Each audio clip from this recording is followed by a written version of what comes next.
Tampa City Council workshop to order. Roll call vote, please. Miranda. Here. Maniscalco. Here. Hurtak. Here. Viera. Carlson. Here. Clendenin. Here. We have a physical quorum. Thank you very much. Good evening, everybody. This is a workshop for Tampa City Council. For those of you here in the public, you'll be afforded an opportunity to speak to each item after that item is presented by staff and council has an opportunity to discuss. There is only one item on the workshop tonight. It is the stormwater budget. So that's what we're going to do. So we would like to start that. Is there somebody from staff that has I see we have some slides in front of us. You can do a presentation. Good evening, Council. John Bennett, Chief of Staff. I'm just going to do a quick opener before the mobility/stormwater team/budget team, even legal team come forward and kind of give the public and council an overview of where we are. And I want to thank council first for breaking this out of the budget process. We know we had a challenging year this last storm season, so I think it's important that we did isolate this. So again, thanks to council for having this evening workshop to allow as much of the public to engage as possible. I want to talk a little bit about something ahead of this. This is a space I'm fairly familiar with, even though I'm not a stormwater engineer. Let's see if we can. I need new glasses. Shape this a little bit. Yeah, I think we all do. Yeah.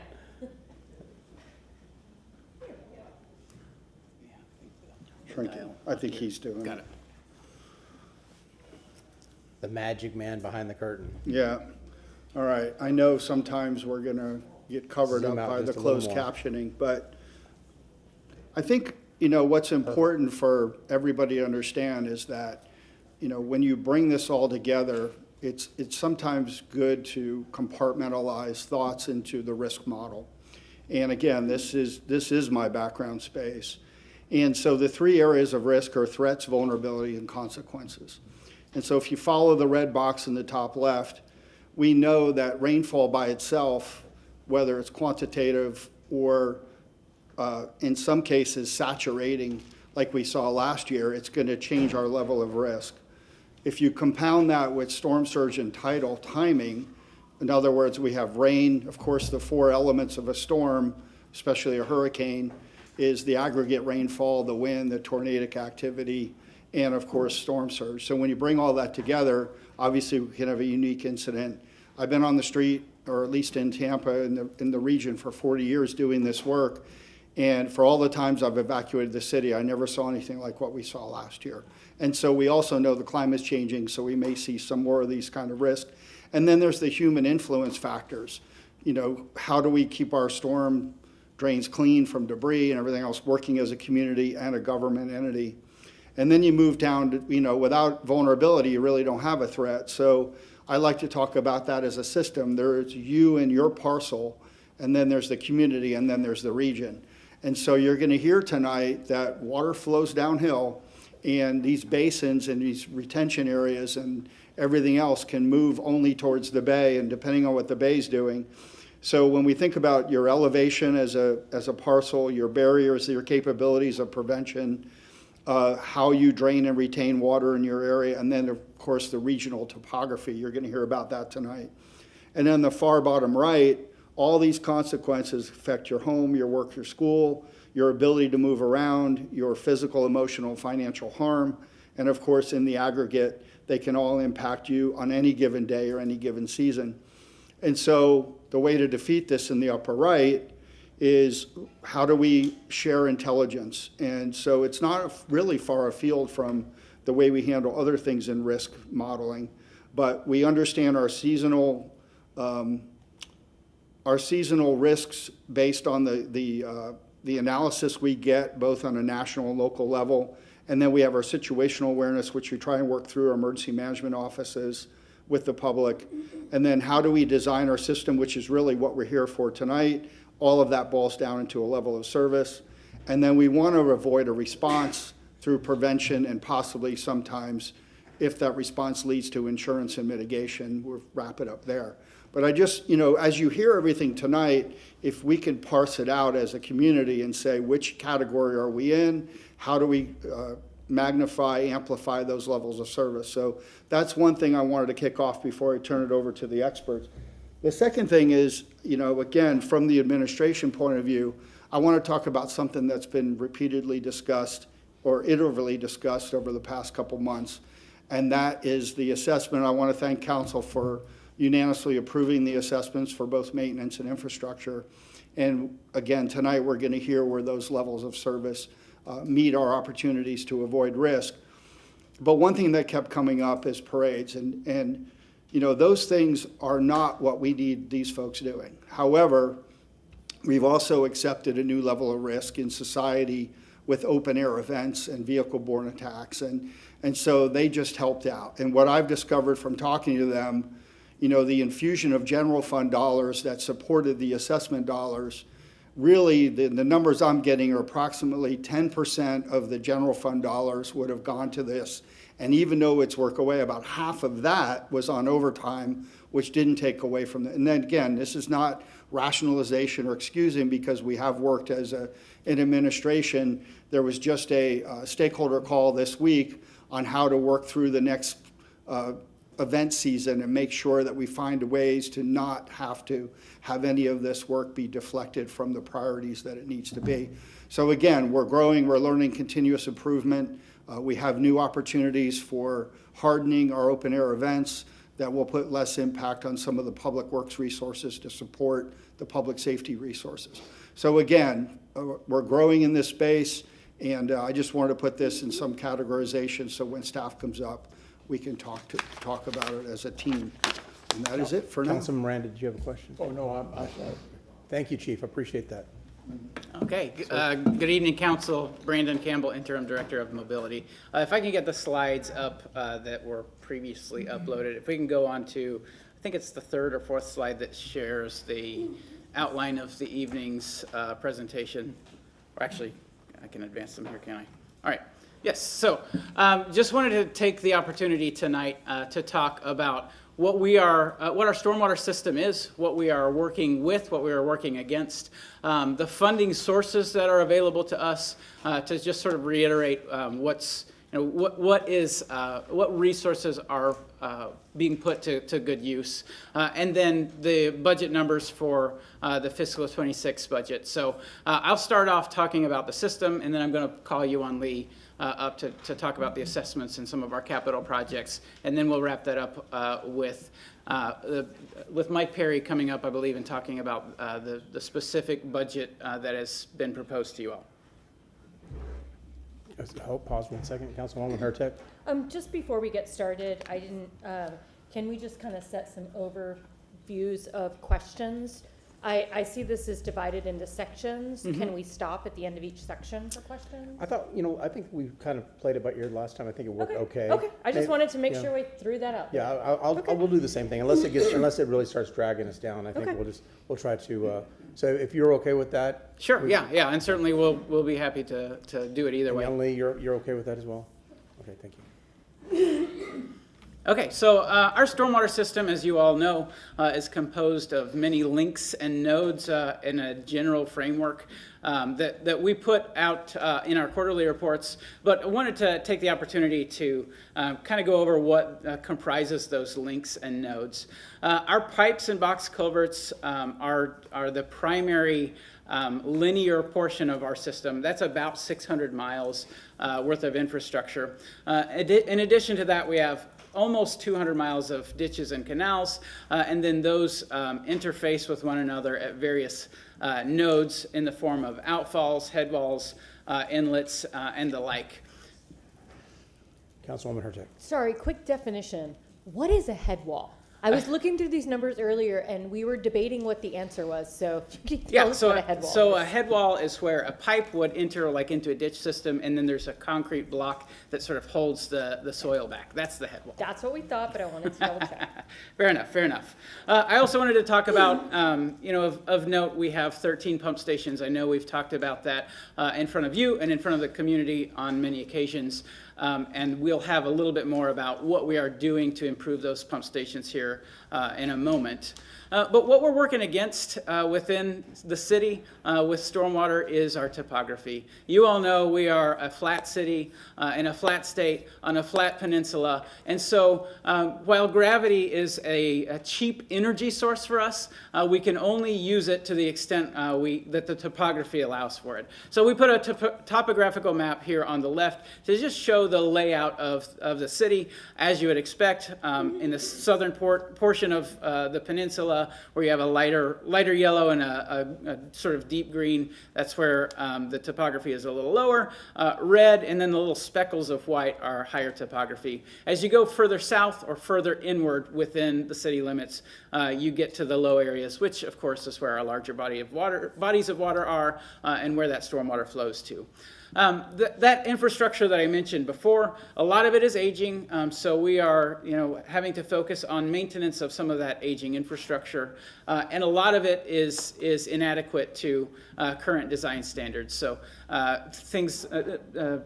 portions of our system that are 50 plus years old may not be adequately sized, or there may not be an existing piece of that infrastructure needed to get the water to the bay. Our team itself is comprised of two different primary functions within the mobility department. The engineering team is its own division. It is the Stormwater Engineering Division. We have 22 full-time employees within that division. 12 of those are focused on engineering tasks, and among those 12, we have 7 licensed PEs, licensed in the state of Florida. In addition to that, we have 10 technical and support staff within that team. They do a lot with those assessments and ensuring that they are calculated correctly and that we are adequately assessing or fairly assessing the property owners for what their contribution is to that stormwater runoff. The operations team is housed within the operations division of the mobility department. However, the stormwater operations group is functionally separate from the transportation operations group. They both fall within the same division, but they have completely separate job functions. That is comprised of 62 full-time employees. As you see, broken out there, 1 operations chief, 3 planner schedulers, 5 supervisors, and then 53 people who spend the bulk of their time out in the field. So we like to say, we've got 53 people out there. Those are our eyes and ears on the stormwater system. But then there are 400,000 other people that can help us to see those things that we might miss with that small team just out there looking. So we welcome any feedback that there's some issue with the system. The equipment that we work with would fall primarily into 3 different categories. On the far left, we have ditch clearing and grading equipment. The top left picture there is our spider excavator. It is a little more versatile in terms of getting into spaces that might be a little more difficult to access. But we have other pieces of equipment that we would deploy just based on equipment availability and the field conditions. We want the right tool for the right job. The center column there it shows a vacuum truck on the top.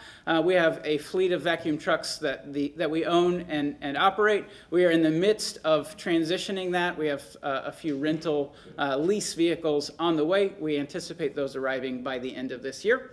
And then the picture below that is our TV truck. It is a camera-based inspection setup that we own and operate within the stormwater operations team, though we do have access to those similar pieces of equipment from other departments if and when needed. On the far right, we have 2 street sweepers. The primary purpose of the street sweeping operation is to keep debris out of the stormwater system. It is not just an aesthetic function. It is literally to keep grit, sand, dirt, whatever you see on the road from getting washed into those inlets, into the ditches, clogging it up. You're probably aware that we had a City of Tampa citywide vulnerability assessment done this year. This was not a stormwater specific effort, but it did address some of the stormwater challenges that we are facing as a city. So I wanted to highlight a statement from that which says, in the coming decades, Tampa will experience the combined effects of gradual sea level rise, extreme rainfall, and storm surge. And while most of our efforts and most of our system is focused focus more on that center statement, the extreme rainfall or rainfall events in general. All three of those distinct but meaningful impacts are things that my team works on. The map on the left is a map of our hotspots. Yuan will talk a little bit about our service levels and our routine maintenance, but we have a list of hotspots that we would get to more frequently than our service level commitments might otherwise communicate. So we put this in here. Hopefully this video will work for us. I will mention before I play it that there is a QR code on the bottom right. These videos are from NOAA, and that QR code will take you to their website. It might be a little bit easier for you to see it on your own device at your own pace if you are so inclined, but that's there for that purpose. The video on the left is a rainfall intensity of 1 inch per hour, and as I hit play on it, I would call your attention to the bottom right of the video, because that's where you can see the rainfall best, if I can find my cursor. Okay, so you can kind of see, 1 inch per hour is a moderate rainfall. It doesn't look like anything that scary or anything that would necessarily be cause for alarm.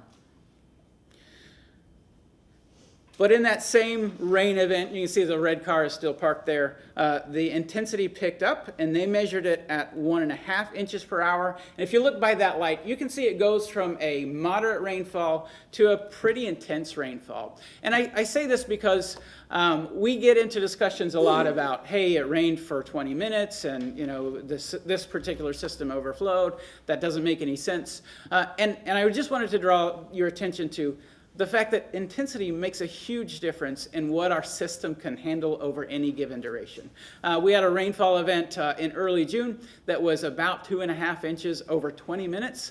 That's a 200-year flood event. So it was more than that system was designed for, and there was temporary flooding in the right-of-way, and it cleared out fairly quickly within an hour more or less, but it was an intensity that overwhelmed the system. And so that's a good example for us to illustrate that any system, wherever you are in the world, has its limits. And so if it rains hard enough for long enough, it's going to overflow, we're going to back up. Of course, that's not necessarily the most positive message, but it is something that we want to make sure that both you and the community understand that there are limits to every system, and we want to design for a reasonable rainfall impact.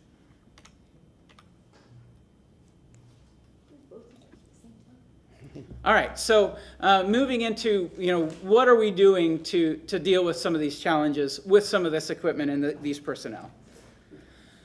Since March, our in-house teams have been working 6 days a week. We've been putting in overtime to do additional maintenance work to make sure that system is cleaned out and operating at its peak capacity after last year's intense storm season. In addition to that 6-day per week effort, we have other city departments that are contributing personnel and equipment as well. I mentioned the TV trucks earlier. We have some additional personnel that have been helping us out in the field as well.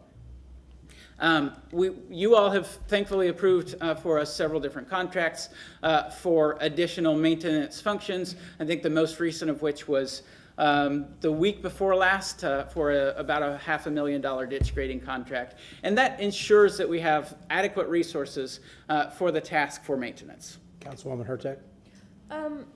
This is awesome. If you go back once, it's, we definitely have seen the all hands on deck philosophy, but we also talked about the fact that 6 days a week for employees, that is now essentially mandatory, is you're going to hit a tipping point. And additionally, with getting crews from other city departments, how long do you anticipate being able to continue this rate / do we need more FTEs so people don't have to have this rate? That's a good question. It's an ongoing discussion internally. At some point, it's reasonable for us to taper that off. Last thing I want to do is burn out my team.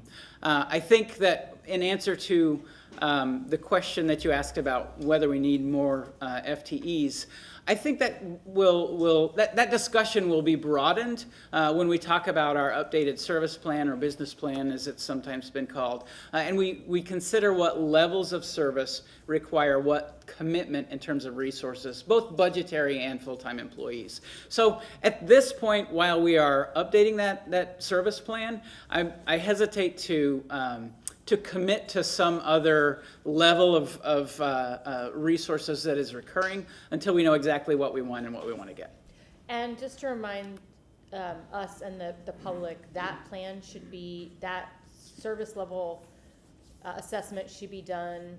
Yeah, well, we're anticipating at least a draft toward the end of this year, early next year, and then we'll have significant discussions about what that impact will have on the assessment and whether that needs to be adjusted. So there's going to need to be some time built into that schedule if we want to look at the next fiscal year's tax rolls. Okay, but in the meantime, we're continuing 6 days a week work.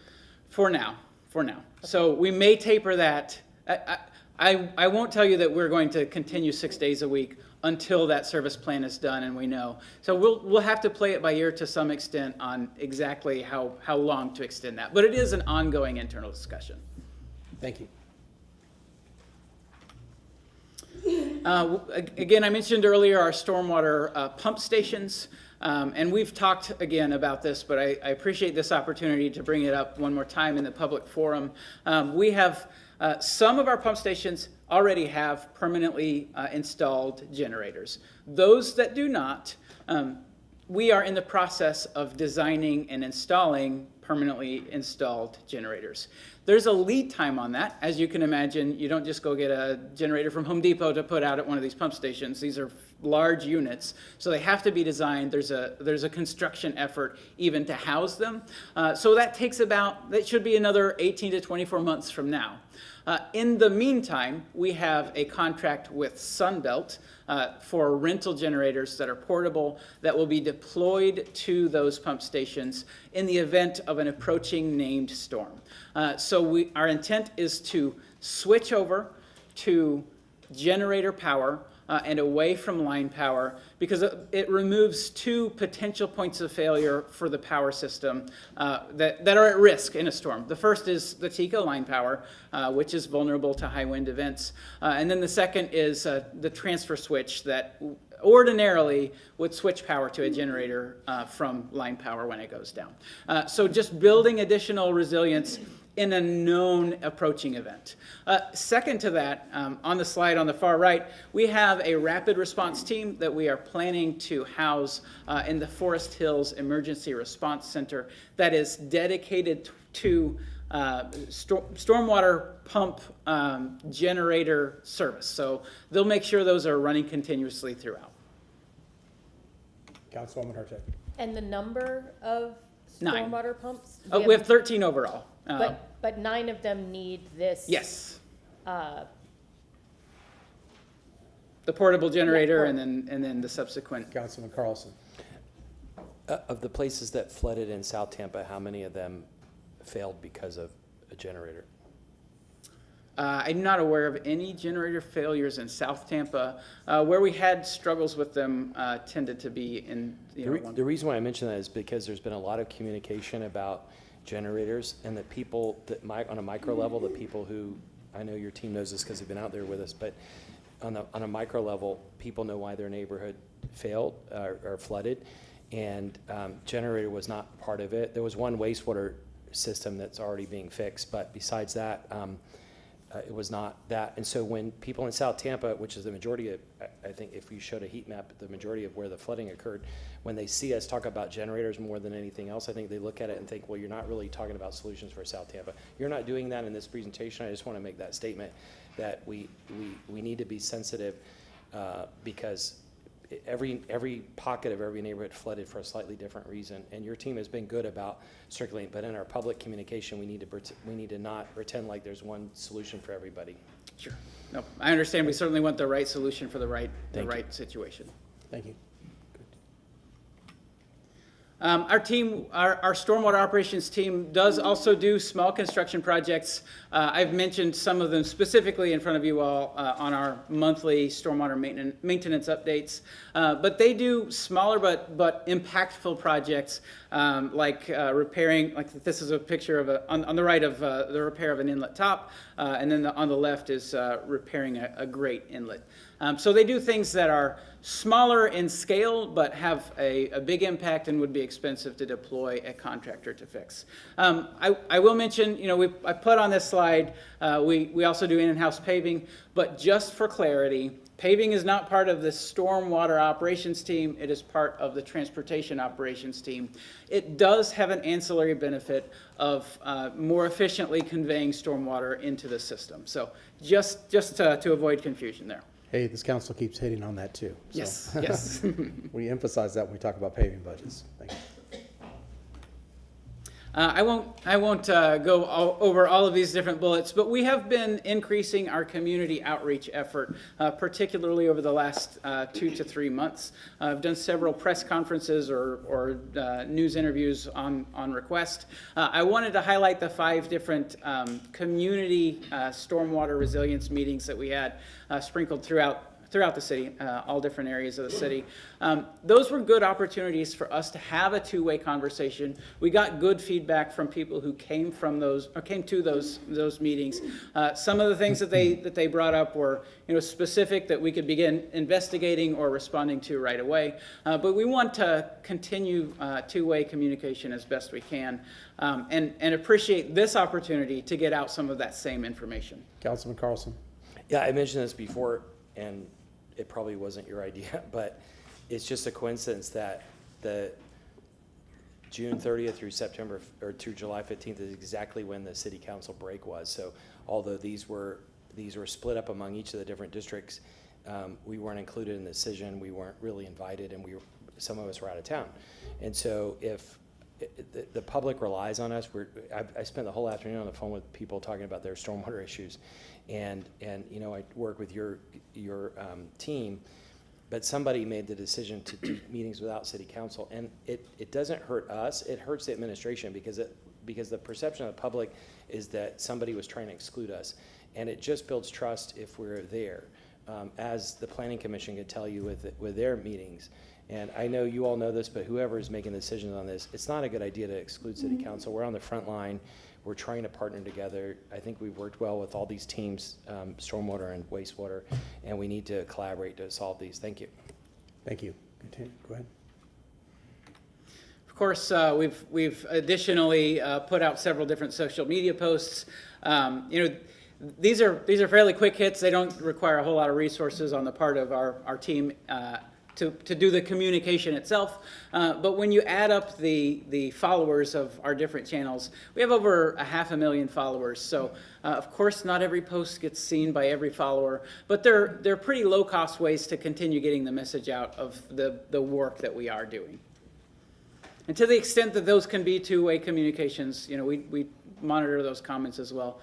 Social media being a series of one-way communication as opposed to two-way, of course it has its limits, but we would welcome whatever feedback people have from any channel, to be honest. Can I say one thing? Yes, Councilman Carlson. Yeah, Josh is not here, right?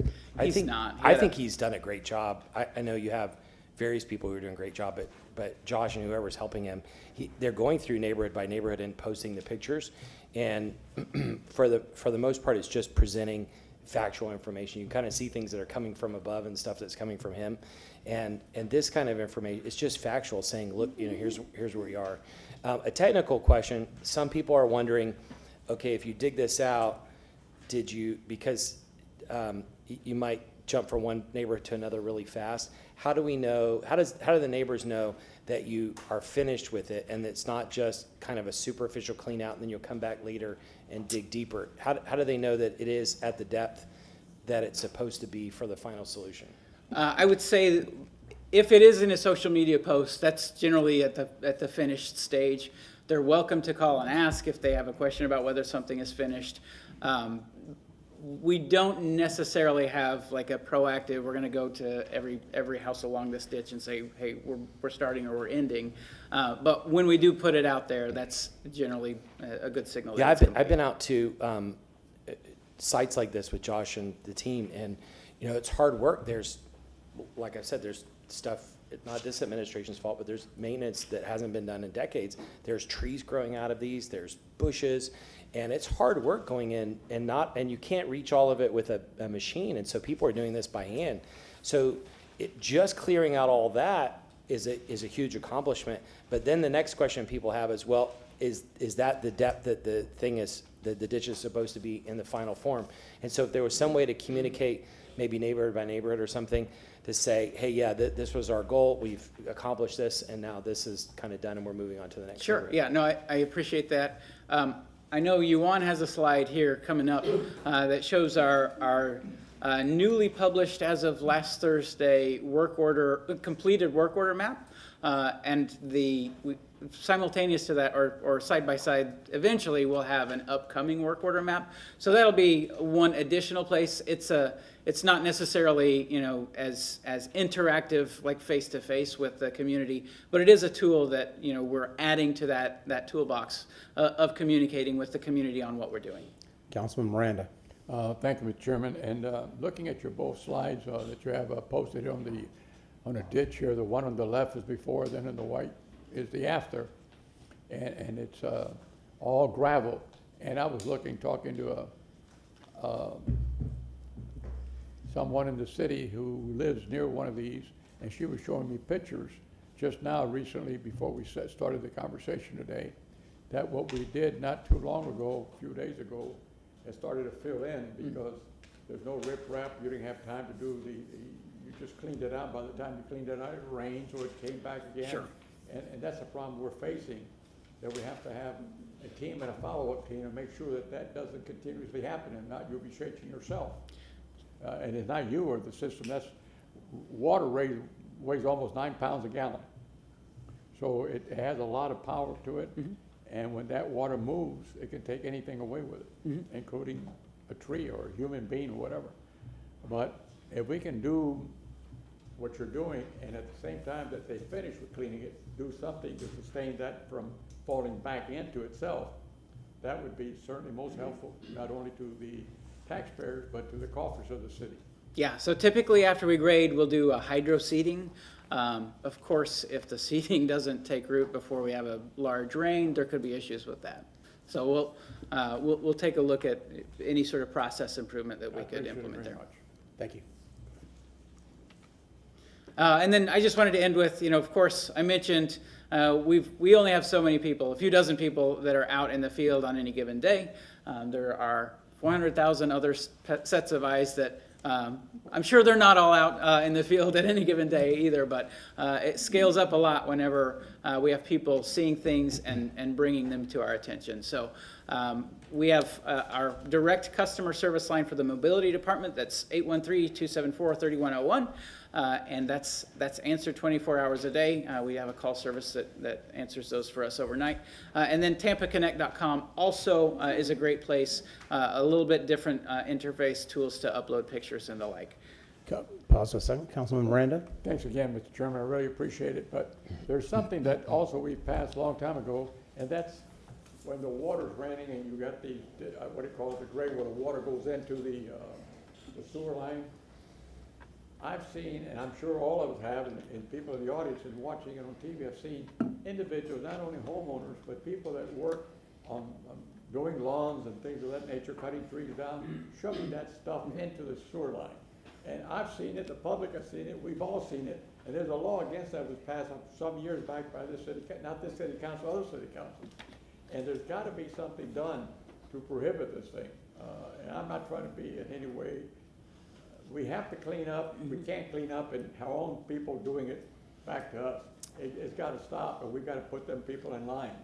I think the fine was $100 or something, but it's got to stop. It's got to stop because we can't keep up with it any longer.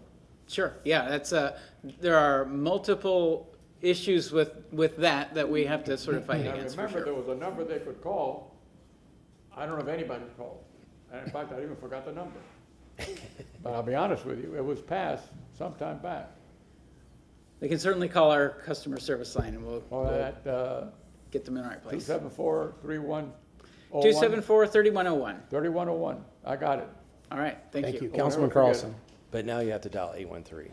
Yeah. Yes, that's right. No, remember- no longer 13101. Do you remember when we all had to remember phone numbers?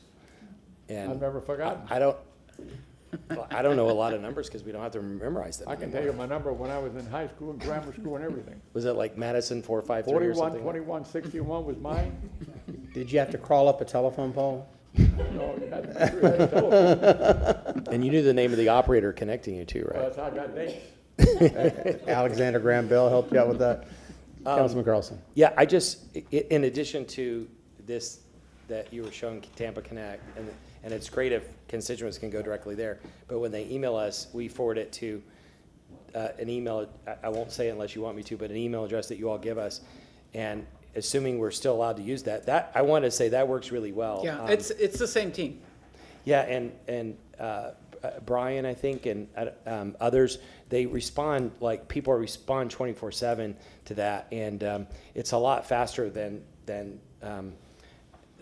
it could be, because you guys are really good at responding. And people don't always like the answers because sometimes the solution is far off. And I appreciate, even though people are upset sometimes at the answer, I think they appreciate an honest answer. If you say, we're not going to be able to fix it for 3 years or something, they'll get mad, but at least they know that you're not just dragging them along. So that's good. The other thing I wanted to ask is, can we, as we look at this, is there a way to look at it like with heat maps where we can look like site by site? Like in my neighborhood, Bayshore Beautiful, there are like 5 or 6 places that flooded. And I know your team has shown maps before of what it looks like. And we also had the data on insurance claims, which I think you all don't want to publish necessarily. But if we had that and we could look, I don't know if it's possible to assign a project number by heat map, but it's easier for me to think about it spatially than just, oh, we dug that ditch and we dug that ditch. So if you said, like in project 3, which we could see on a map, we've dredged the ditch, we've gotten a cross ditch, and we've done something else, and so now we've done 3 out of the 10 things that we need to do. It would be easier for the public and for us to track what the status of it is.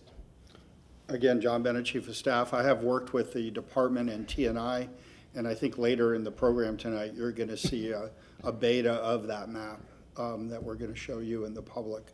So TNI is actually standing by, and they can flip the screen and show you. But that's exactly right. People think in pictures. The work orders have organic, innate ways of populating the map. So again, the team is trying to get more situational awareness to the public about where their resources are going and their outputs. Yeah, and I could go through examples, but even 2 blocks away, the conditions are completely different. And so helping people understand where we are on their particular situation is really helpful. And then also,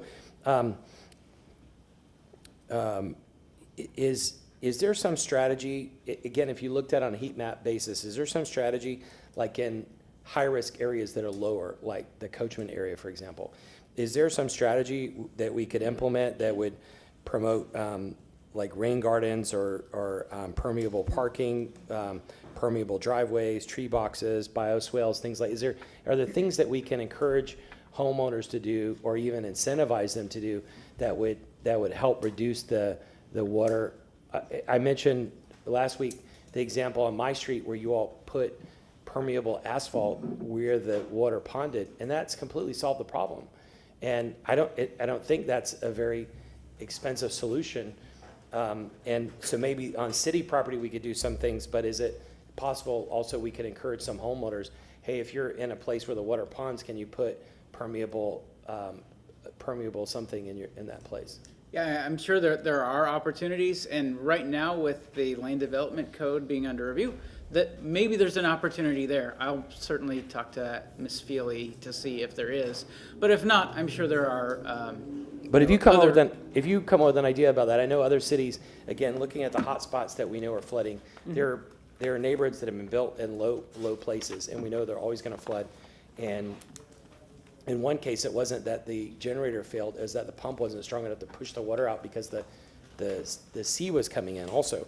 So, and surge is a whole other issue we have to talk about, but it would help if we could look at them mini system by mini system and go in, and if we had like mini grants or something and say, hey, if you could change your driveway to a permeable driveway and get enough of your neighbors to do it, might help. Or maybe you could put some other kind of natural solution that would be a barrier to flooding. Sure. No, and I could see, I believe that if there was something like that, it could impact their rate that they pay in terms of our assessment as well. So there may be a built-in Great, incentive there. thank you. Councilman Miranda, did you have something else? Oh, no, sir. Sorry. I think Brandon's ready to hand that microphone off. So did you want to Yeah, fine. address something? Okay. Council, I know you're aware, but for the public's sake, you know, we have a 60% higher chance of a storm season than we did in a normal season. So, you know, when we talk about, and I want to thank council for recognizing the FTE challenges that are really not sustainable in the end, but we can only get capacity from three options, either more FTEs, more overtime, or more contracting work. And so as you see the presentation tonight, it isn't a sustainable model, but at the same time, we are responding to, we haven't even reached the midpoint of the season, which is typically right around September 10th. And we know most of our incidents really go beyond that, except for the few anomalies we had in early August years ago. So again, in that preparation, you see this surge. Hopefully, again, we plane off and then we figure this out as they've been talking about how we increase frequency in hotspots and how we maintain in the normal state. But again, thank you for bringing that up. So hand it off to the next one. Hello.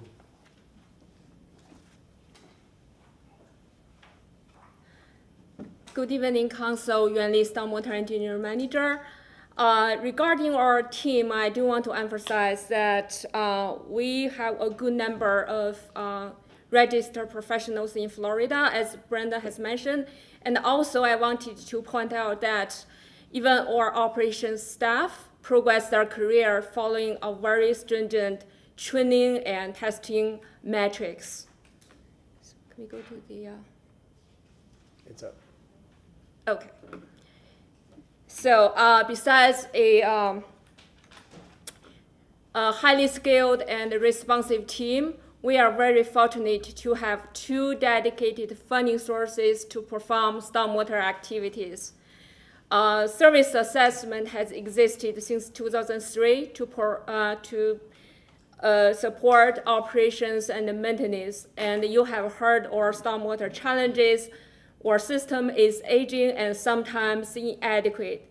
That's why the improvement assessment kicked in 2016 to support much needed upgrades to our system. We want to thank Council for approving both assessments last week.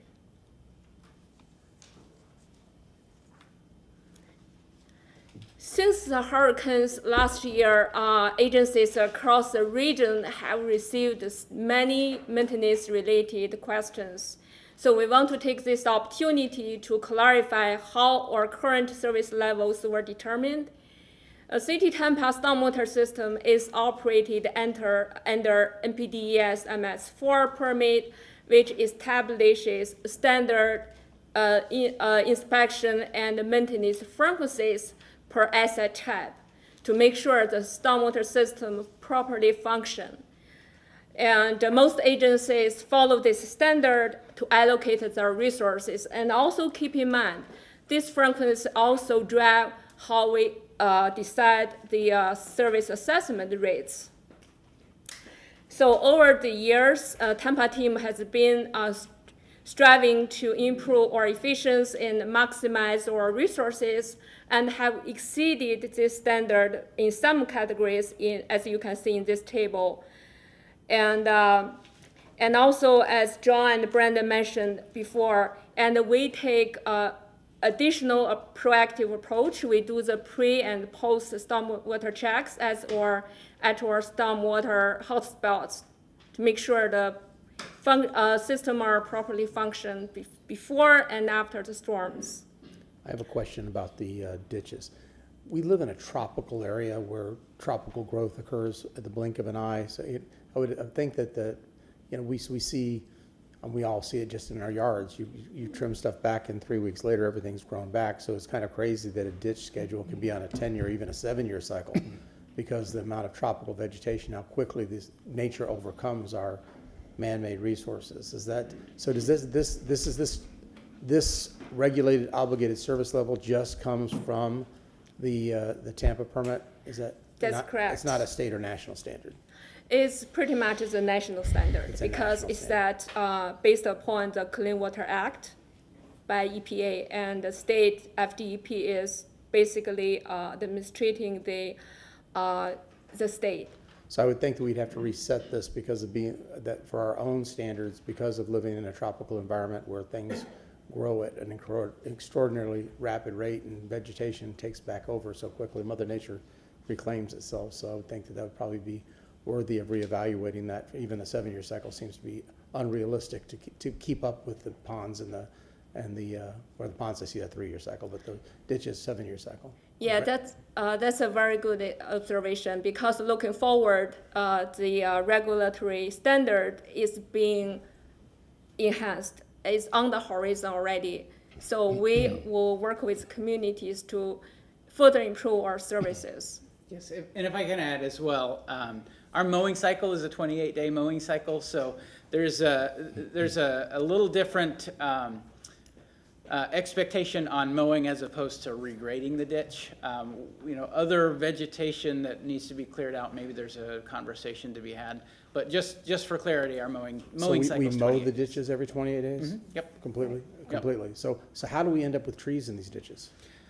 I don't know. I mean, I'd have to look I mean, at case by I see it all the case. time. I see Yeah. full-grown palmetto trees in the ditches. I mean, I've seen mangroves growing in ditches. Yeah, I think those didn't occur in 28 days. I think we might need to look like at a case by case basis Okay. when we do see that, what may have gone wrong or things that we might need to reconsider. I don't know if people plant them that you're seeing, but certainly looking at them at a case by case basis. That's why we'd people happy can to. call Oh, hold on a the number second. every 24 hours. I've got Councilman Carlson, Miranda, and did you want to speak?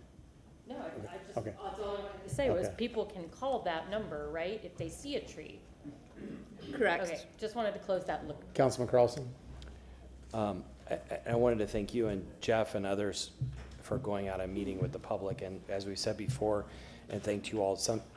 Sometimes, especially when the county had their meeting, it was not easy conversations, but you all held your own and talked to the public and stayed all the way to the end, so thank you all for doing that. But further to the questions he was just asking, some of the areas, you all have been out with me and seen some of these areas. I don't think that the trees have grown within the last 7 years, and the folks in the neighborhood think it's probably been decades because they've never seen anything cleared in those areas. And so, to Councilmember Hurtak's point, if it's something you've just dredged and suddenly something's growing in it, somebody will call. But a lot of people have moved in these neighborhoods in the last 5 years or so, and they don't know what it was supposed to look like before. So my question to you is, or Brandon, we know that a lot of maintenance is being done now, but why was maintenance not done from 2015 to last year? There was a new tax passed specifically for maintenance, but how was it that huge trees are growing that look like they've been growing there for decades, and bushes and things are filled in with dirt and infrastructure is cracked? How was all of that not addressed? Was it just not a priority? Were you guys understaffed? Was it not a directive? Sorry if that's too political of an answer, but these are kind of questions the public wants to know so that we can help prevent it in the future. How do we create a policy that goes past administration so that we make sure we address this correctly? Tampa has been, for the most part, trying to meet these obligated regulation requirements, and this is a 10-year cycle and I know a lot of other communities has been doing a better job, and we are in the same conversation because we really appreciate the additional funding that the council has approved for ditch grading, for example. We know certain areas we can do a better job, and we want to work with the communities to further enhance our services. That's why, Brandon, now that you're stepping, when you all create the project list or the heat map project list, if you have that, it would help to know, for example, Concordia. If somebody looking to move in pulled up their area and saw, hey, there's a checklist of 10 things and they haven't been done in 20 years, then they might say, oh, wait, I need to ask a question about this. But even now, instead of folks having to call us to ask us, if it said, well, here are the 10 things we need to do, and we've done 5 of them, we still need to do the other 5, but look at the progress we've made. So get credit for what you all have done, but then also just be transparent about what else we need to do. And to be fair, you're trying to hit a lot of areas at the same time. If you can help a lot of areas a little bit and then come back and finish, I don't know if there's your strategy or not, but just so we can let people know where we are. Yeah, and I would say on that work order map, she's got it up now, but there probably will be some refinement that happens to that over time. So how we sort it versus in a certain neighborhood of one work type versus another, we may be able to build additional tools to look for the insights that exactly you're suggesting. Can I just say, maybe you're going to show this later, but the projects are even on a more micro basis. Mm-hmm. So like Coachman, the issues were completely different at Concordia, and they're like 3 blocks away. Mm-hmm. Knights is like 3 blocks away, and it's a completely different issue than the other 2. And then Harborview. So we've got like 4 or 5 within a few blocks of each other, and all of them have completely different conditions. And so it would be helpful on that real micro level to show, and maybe if you hit on those dots, but just to make sure that there's a project for that Knights area, and maybe it shows the address from here to here. And Harborview, the same thing. Concordia is complicated because it's a large area, but so that folks can know, okay, just in our area, here's what we're going to do. Yeah, and we can work toward that. This map itself is scalable, so you can zoom in and see with a little more precision where we've done work.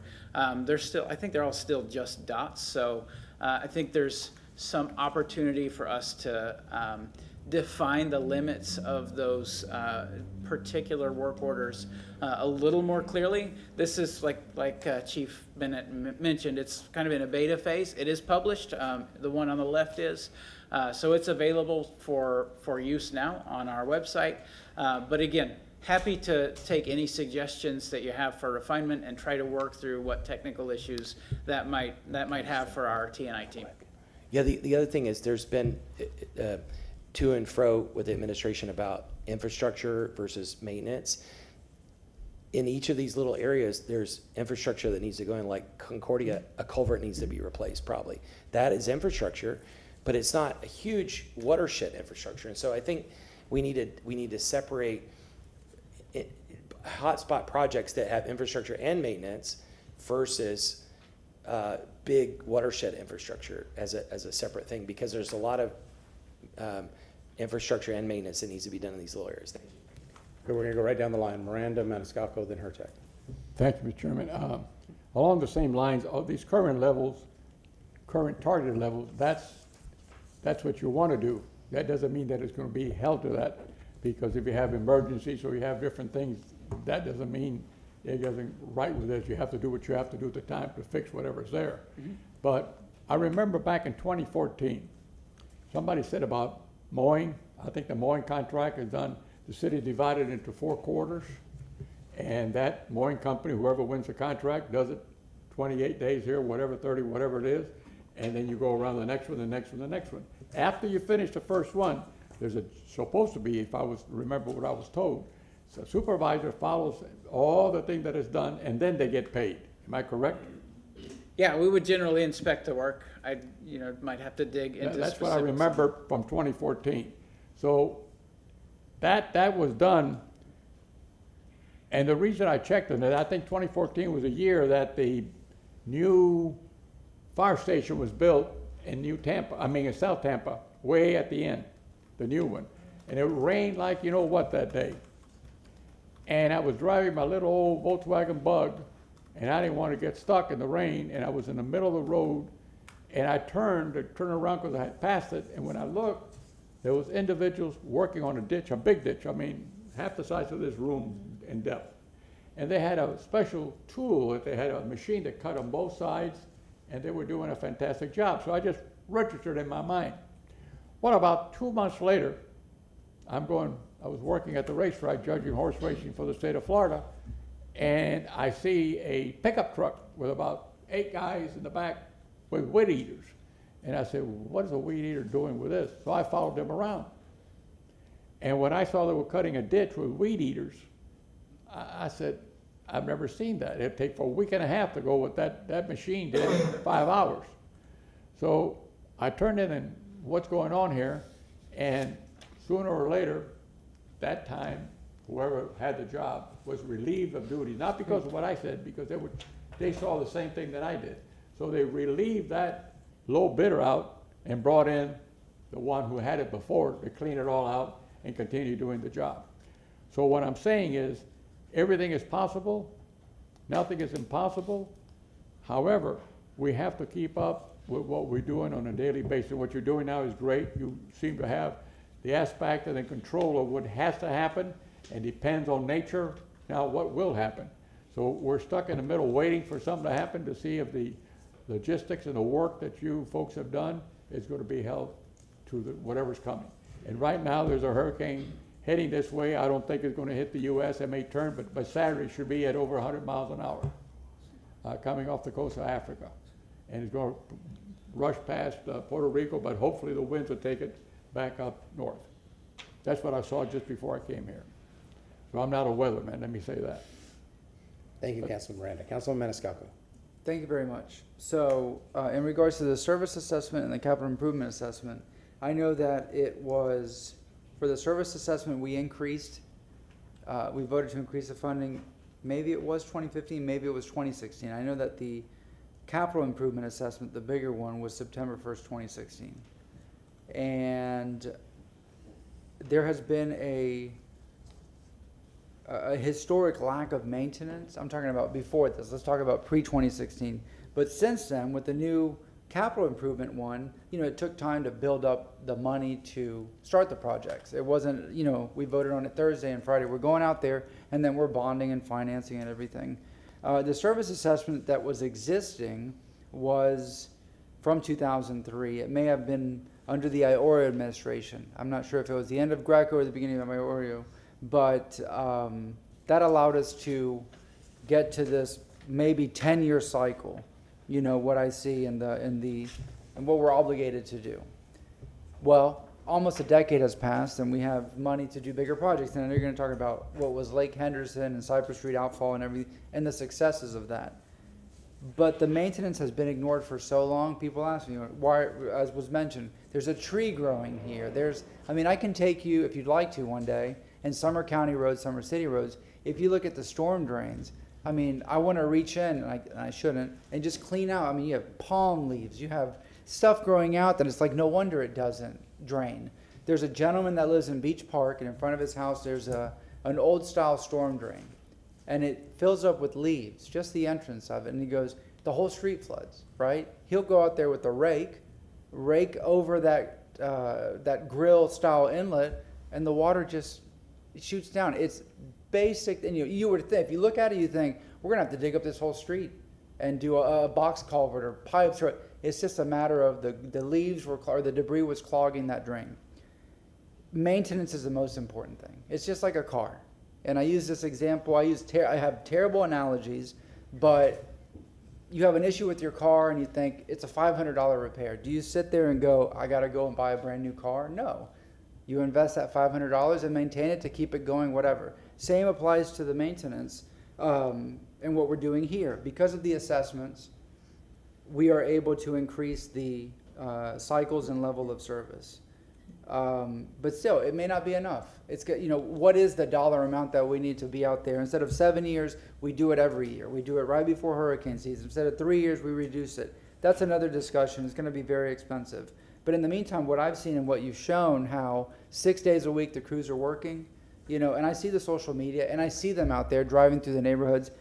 Work is being done, albeit it should have been done years ago, because that day of the hurricane coming through that we were waiting for, those days happened last year. We got lucky so many times, so many close calls, and I thought Irma was going to be it in 2017. very lucky. But last year it was a wake-up call to everybody. Maintenance is the biggest thing. You see what happens in South Tampa, you see what happens in Forest Hills, whether it's pump failure, whether it's debris, whether it's clogged pipes. I think you'll see a major difference if we properly maintain our system. Before we go into big capital improvement projects, I understand like Henderson and Del Mabry is a different story. That's massive. That's a project that before I voted for the assessment, I talked to scientists, I talked to engineers, people that I know, and I asked them, are they just pulling my leg? Is this going to work? And we specifically studied the trunk line there on Henderson and Del Mabry. And one gentleman, a friend of mine, who has nothing to do with anything, he goes, this is how you do it. This is how it works. And it hasn't flooded at Henderson and Del Mabry like it used to, because I used to go to Christ the King when I was a kid. And as far as I remember, big rain, and that would become Lake Henderson. And let's not even talk about Lake Neptune, whatever, the Neptune Pond, whatever they called it there, farther down the street. Maintenance is the biggest thing. You have to maintain things. Just like you got to service a watch, maintain a car. Things will last if you properly take care of them. And we have to invest in our system by maintaining, by increasing the levels, which we're doing. It says 10-year cycle on ditches, we're doing 7 years. Again, I wish we could do it every year before hurricane season began. But that's it. I think by working on our system, maintaining and doing what we're doing and what you're showing will make a difference without having to spend tens and hundreds of millions of dollars on tearing everything up and making it worse. Thank you. So I think this interesting to look closing out with Councilwoman Hurtak, because I just remind everybody this is about 2026 budget and finance. So I know there's a lot of great discussion here, but if we could try to focus it back down to actually what we're here for tonight for 26 and a discussion, that'd be great. Councilwoman Hurtak, I know that's what you're going to do.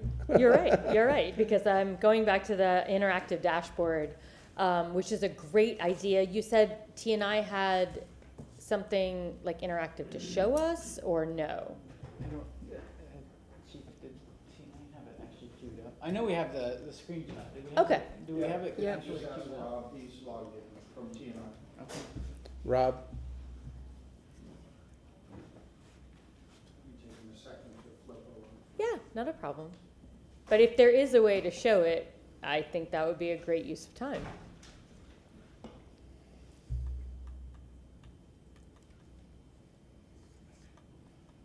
Awkward pause.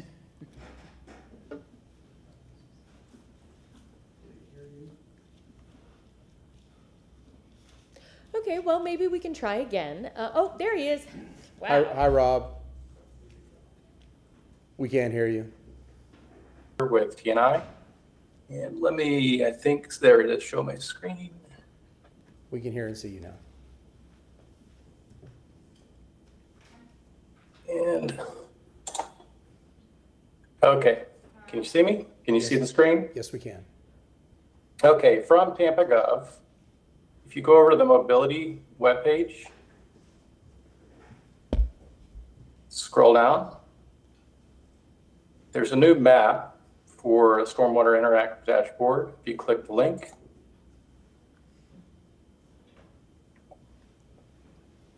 it shows what Brandon and Ewan were showing earlier. Here's a list of an interactive map that's updated on a regular basis of all the closed work orders. And you see on the right-hand side, there's the total count across the whole city for the last 180 days. And over on the right-hand side, you see a legend of the different work order types. You can also focus on different layers of city limits, neighborhoods, and so forth. You scroll in a little bit, you can zoom around, it's pretty quick. And then over on the right-hand or left-hand side, you have filters. So if you wanted to look for inlet maintenance, you can scroll down, select inlet maintenance, and it'll filter on those. You could select one of those, and it should pop up and it'll tell you when it was actually completed. This one was done in May 27th. From here, you can come back, you can say reset or select all to see them all. You can actually go over to the council district, select your favorite council district, and it'll focus on those. And if you'll notice on the right-hand side, it shows you the total for that council district. If you go over to Council 5 and look at that, you can see all those. Now, this is the first generation of this. As Brandon mentioned, we're looking to include the open work orders for the current workload that the team is doing. And that kind of concludes the demo. It's pretty easy to use. You have any questions? Councilwoman Hurtak. Yes, I still had a question about it. So when you click on one of them, any of them, the thing that to me is missing is maybe an address or some street crossings, because I think that would be particularly useful. Would that be? Oh, I see. If you, but how? Zoom in enough. But how far does that go? I guess is the question. Sure. There's probably some other information we could add to this, but just keeping it kind of basic for the purpose of what's in our work order system that tracks this. And a lot of times they aren't on an exact address. They might be in an intersection or a culvert of some place that don't have an actual address. Okay. So, yep. Well, that makes sense, and I appreciate the showing of this tool and what's under design. I think this is something that definitely we can continue a conversation about later. Especially would love the feedback from the public on this. But in the interest of sticking with the budget for 26, I will save those conversations for later. So Rob, this is done by in-house tech staff, correct? That's correct. It's done by our GIS team, coupled with a person on my team who actually supports the work order system. So it was a team effort. Brian Rogers' team was involved heavily with this. He's the mobility operations manager.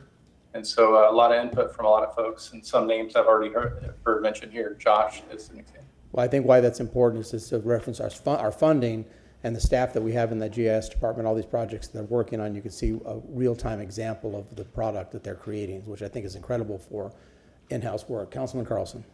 Yeah, this is a huge improvement or great tool that folks can see.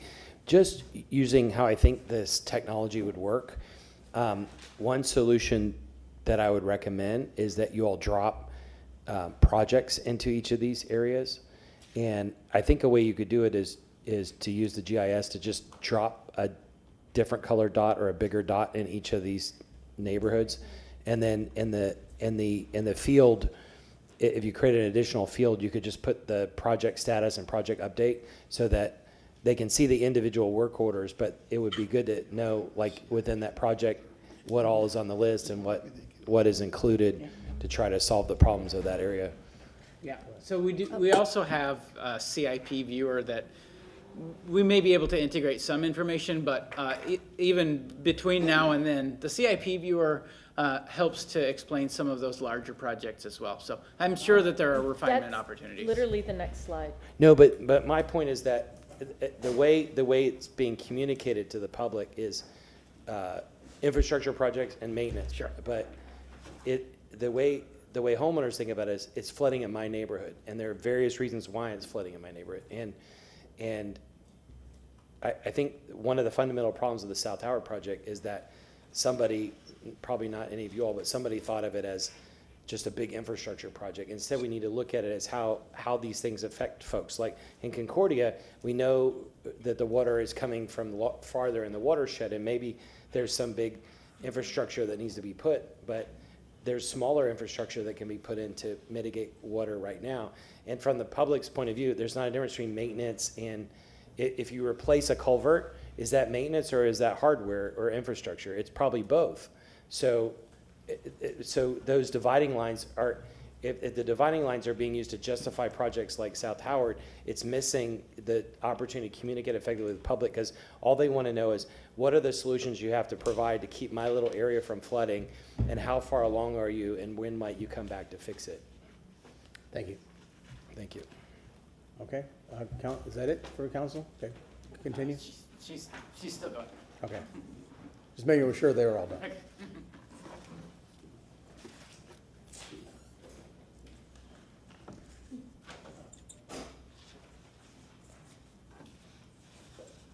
Okay, great discussions. I think we definitely welcome feedback from the communities and how we can have a better public-facing work tracking system. And as you have seen, the completed work orders dashboard has been posted online and ready to use for the public.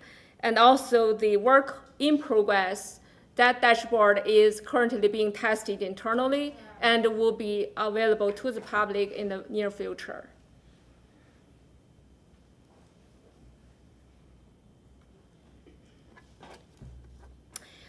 So consider the operations and maintenance as something like preventive care, just using analogy. And the capital improvements is like surgery. Some are minor and some are major to our system. So engineering division has been keeping a list of 100. Basically, that's documenting all the flooding concern locations in the city.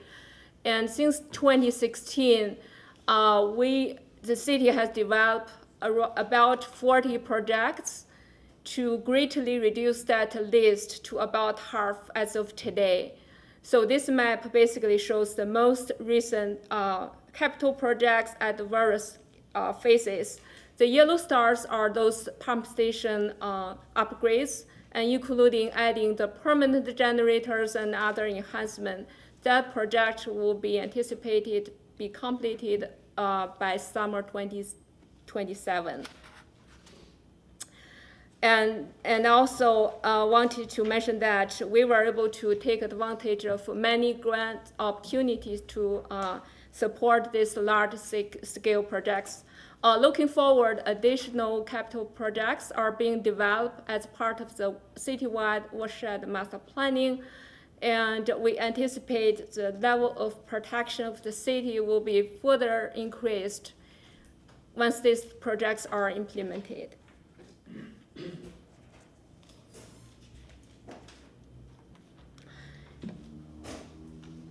So one of the success stories you have seen so many times, that's the Mabry-Henderson Trunkline project. And it would be very hard to imagine what things would look like during and after Milton if this project didn't exist. And another success story, Cypress Street Outfall project. So this large-scale regional capital improvement projects are like a major surgery to our system. So we understand that they are very impactful. That's why we take it seriously from planning to design to implementation. And they are needed. They are working today, and they will benefit generations to come. A lot of good online resources to track stormwater projects and activities, as you have seen here. And we appreciate your patience to letting us going through the stormwater overview, because we think this is important information to provide a context for the budget topics. So, Mac, you take it away. Thank you. Mr. Perry. Good evening, Council, Mr. Clendenin, Mr. Chairman. Good evening. Mike Perry, Revenue and Finance. We'll go over the history of the assessment. Where's the clicker? I'm using the keyboard. Just the keyboard? Okay, thank you. Just to go over the stormwater service assessment, and this is assessed citywide, which is different than the improvement assessment. Just to piggyback on Mr. Maniscalco, the first assessment was in 2000, started in 2004 at $12 per ESU, and ESU is an environmental stormwater unit. It's the basis in which the assessment is assessed. In 2006, it was raised from $12 to $36 per ESU, and then in 2016, it was raised to $82 per ESU, where it currently stands. You can go ahead and see that the big blue lines up there is the revenue from the stormwater service assessment. We're seeing some moderate ESU growth of probably about 1.2% per year. If you go to throughout the process as part of the deal, when we increased the assessment in 2015 is to maintain the city's general fund commitment at $2, and we maintain that through 2024. And starting in 2025, we increased that to $2.5 million, and subsequent to that, we've provided additional funding to the stormwater service assessment, where it stands at $6. In '26, we are looking at the general fund providing $4, and we're maintaining the stormwater ESU about our revenues at $15.5 million.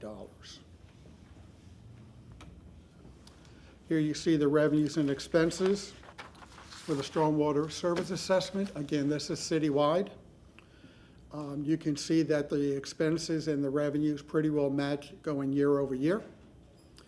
Whenever the expenses exceed the revenues, that's the use of fund balance.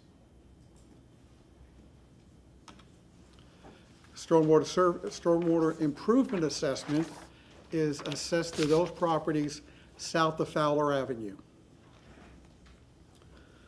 We initiated this assessment in fiscal year 2017, and over the next 6 years, we incrementally increased that until fiscal year 2022. The initial stormwater improvement assessment was $44.99 per ESU, and we increased that over the next 6 years to $89.55. You can see that what we've covered as far as the capital improvements since 2019, the operating $136 million, and in the capital improvements about $270 million. Pause right there for a moment. Councilman Maniscalco. Thank you very much for showing the amount of funding that has been generated since we first passed. This is the capital improvement assessment from 2016. And I've told this story before. I was a swing vote on that. It was a tough vote, difficult, tough, whatever you want to use. But the other alternative was we wouldn't have the money today to do much beyond a little bit of maintenance and service. And so when I look back at that vote from September 1st, 2016, I got a lot of heat. And I remember years later, former council member Harry Cohen told me, who's now a county commissioner, we're going to look back and be glad that we supported this. And because I could have just said no and folded to the political pressure, but if it weren't for that, we would not have this kind of money. Because when you look at Cypress Street outfall, Henderson, everything that we've already discussed, it wouldn't be fixed. And I remember complaining as a kid or as a teenager, going, I wish somebody would do something about the flooding. And the opportunity was there, and those things have been fixed. Moving forward, as I've already mentioned, in the previous segment, it's really about maintenance. We have the money for the big projects, but with the maintenance, I think we can really move mountains and see significant change in addressing our flooding. I was reading an article that I pulled up from the internet from 2016 about be kind to Mother Nature. You can't beat Mother Nature. We're going to have storm surge. We're going to have hurricanes. But we can do the best that we can in maintaining the system and protecting our city and being resilient.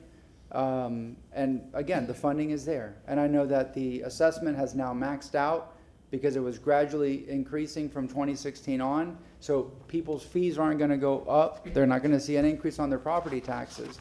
But this is something that's historical. And pipes is historical. That's another discussion. But we just have to, Tampa's, we're surrounded by water. I talked about the creation of Davis Islands 100 years ago. What is it, Big Grassy Key and Little Grassy Key? It had little names, but it was dredged and filled, and it was not natural. It's a beautiful place, but at the same time, we're surrounded by water. We have this peninsula. We're at sea level in certain places. We talked about the elevations, but still, we have the funding to make meaningful investments, and we have been. We just need to be smart going forward, and I think maintenance will go a long way. But when we do need to do the big projects as we've done, we've had the funding to do so. Thanks. Councilman Carlson. As I recall, the part of the controversy of that was how the tax was measured in ESUs or in impermeable space. Very often, when taxes are implemented, they have a social impact where people will change behavior. Like if you have a cigarette tax, the theory is that there's an elasticity that some people will stop smoking, or people will change behavior. Certain things cost more. Noticing that this is going up, do we have any idea if property owners have started putting in permeable space so that they wouldn't get charged? I looked just now, I think there's some mitigation credits that people could get, but do we know, has there been any encouragement of developers to try to build permeable space to offset the stormwater, but also to reduce their fees on this? Does anybody have any numbers on that? I can't answer that. I'm saying if. I know the mitigation credit is going up moderately. I'm just curious because if the tax revenues are going up, I think we could presume that the impermeable space is going up.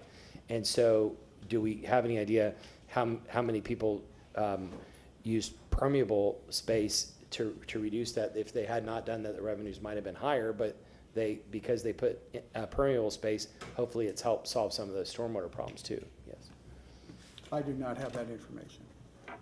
Good evening, Plan Evans, Assistant City Attorney. I don't have those numbers either, but as Mike mentioned, there is a opportunity for property owners to essentially file for relief on a 10%, 40%, or 100% basis if they are removing the pervious area from their property through the mitigation program. So presumably, if they qualified, they would be interested in applying for that. And I don't believe we've seen really an increase in that application. Yeah, Brandon, that you don't have to jump up, but that's another thing, going back to what we talked about a little while ago.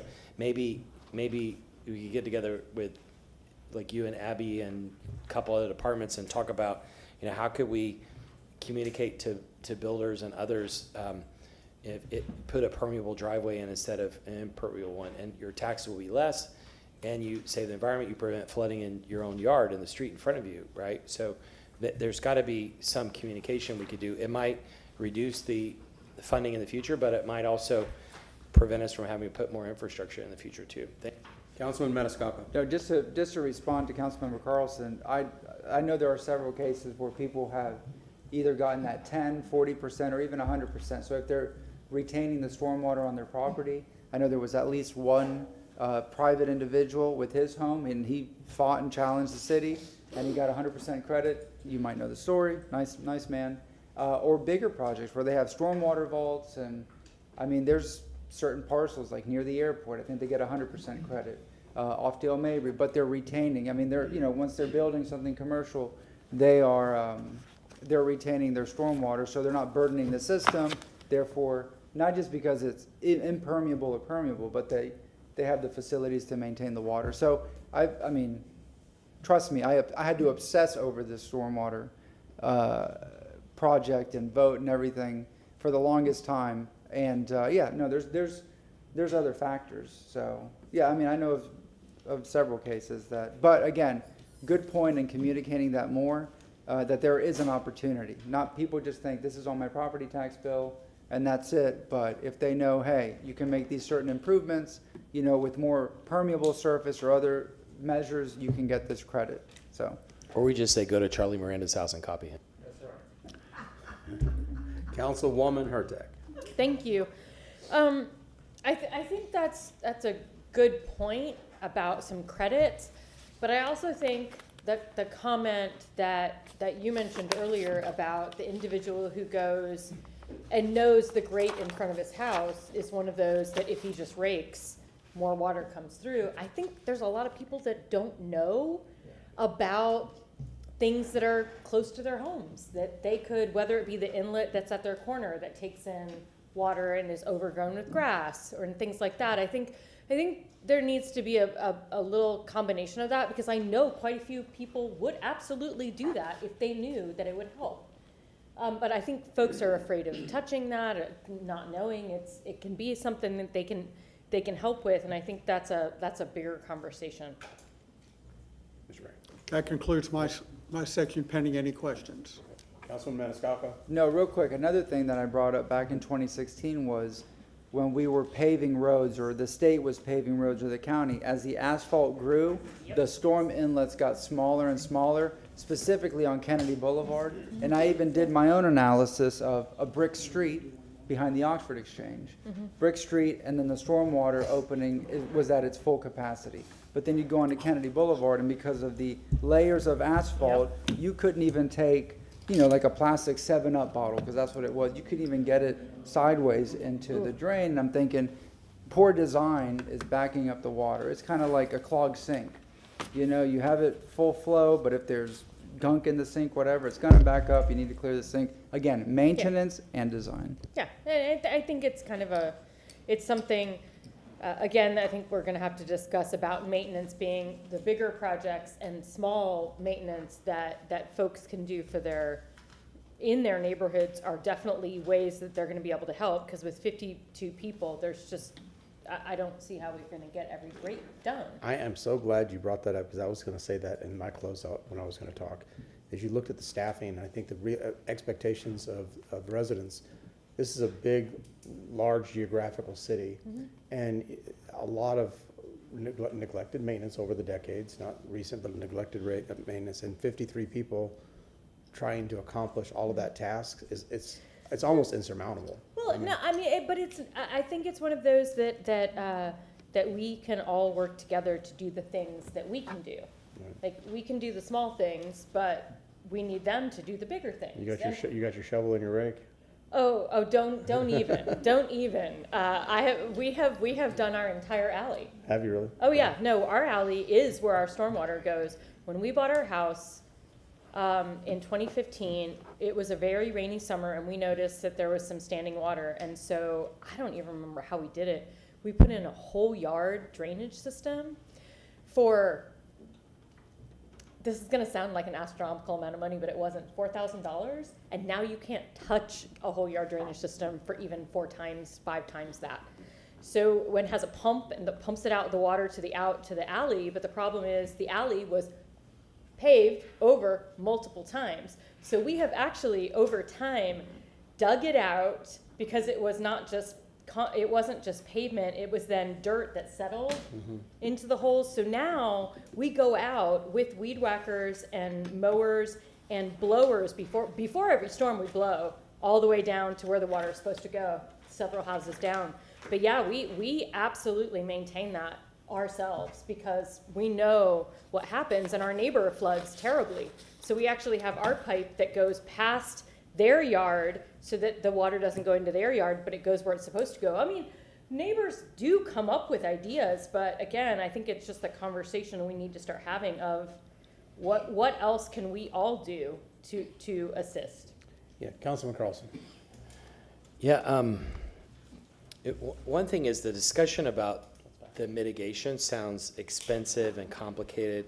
You know, I like to travel to other places. I went to a bunch of places over the summer, and these old civilizations that are like 1,000, 2,000 years old, especially places with not a lot of rainfall, they built cisterns under the houses to collect rain, and it filtered it naturally and put it into a well that they could get water from. And it seems like we could come up with simple solutions that don't require all the technology and everything. The other thing is that if we probably ought to bring together the Builders Association and just talk about the mitigation credits, but also just say, look, I don't know the difference between permeable driveway and impermeable, how much it costs, but let's say it's a 20% difference. You pay 20 for your home buyer pays 20% more, but they're going to save on this tax in the future. They're going to help keep their road from flooding. So we just show them all the benefits of doing this and just try to use a market approach to try to get them to buy in. The last thing I want to say is you all talked about the workers. You know, I went out to a couple of these places, and these folks are working really, really hard, and it's hot out there. I think if we don't get flooded heavily during the summer, we ought to give a commendation to all of them at the same time, because I can't imagine spending a day doing what they're doing, but they're doing it 6 days a week. And to any of them watching, we need to thank them. And even if we get flooded, they're working really, really hard to fix this. So we want to thank all of them. I agree. Brandon? Could I just address two real quick things? One is, we've talked about milling and overlaying and reestablishing the drainage. Sometimes throughout the duration of history, there have been places where we have milled without overlaying. I want to reiterate that we are not doing that now, and that when we're out there doing overlay projects, we are milling back down to where the final grade should go. So some of that is just naturally correcting some of the deficiencies in the system.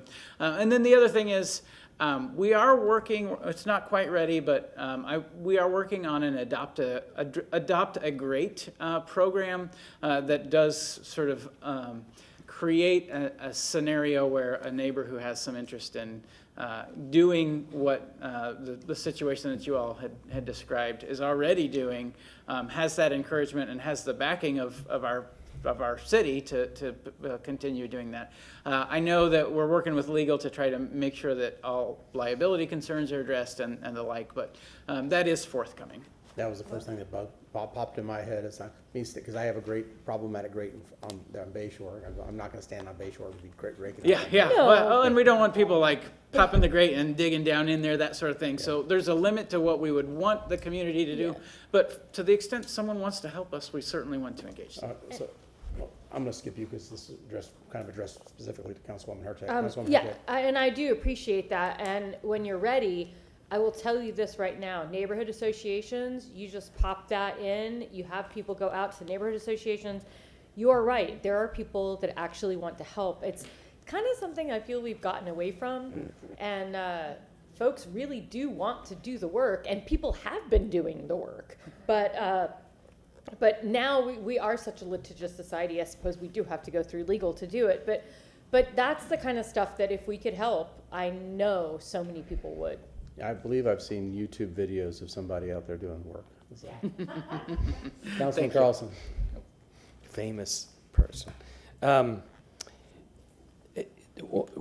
my research, one of the suggestions that popped up was the protection around builders, and you see that you see them put up those floating things and the barriers. Do you think our rules regarding that are sufficient to keep building materials and dirt from building sites from rushing into those drains, or should we strengthen that? I don't know if I have a great answer to that because it's more a CSD issue than a mobility issue. I think that continuing to patrol those and inspect them and make sure they're in good condition is probably an opportunity for us to ensure that they're installed the way that they're supposed to be. But those are based on national standards that are pretty stringent. So whether there are opportunities for us to strengthen that or not, maybe is an open question. And maybe that's did I see that we have a new sustainability person? Maybe that's a place where the sustainability person can connect the dots between the departments. But we should look at it and not to place blame on anybody, but if we had slightly bigger barriers and it prevented sand from running into the drain or whatever it may be, that would be better. I don't know. I haven't seen it. We're kind of wandering off the budget thing, but I think an evaluation of best practices. Yeah, I think all of this is mitigation to try to keep the budget low, is my point. The more we can do to create market solutions, to get the neighbors to participate, to get builders to participate, homeowners to participate, we reduce the burden of having to build heavy infrastructure, and then we just do basic maintenance. Thank you. Appreciate it. Okay, so I'm assuming you're finished with your presentation? Or you got more? I was mistaken. The most important thing, the 26th budget. There we go, okay. I apologize. I thought it was done. On the left. The best part, the numbers, the best part. On the left is the revised stormwater service assessment budget. It's at $26.1 million. A lot of that is attributable to the financial resolution that the administration put forth and council adopted, providing additional funding. If you look at the $24.9 million on the 26 stormwater service assessment, I just want to compare something here.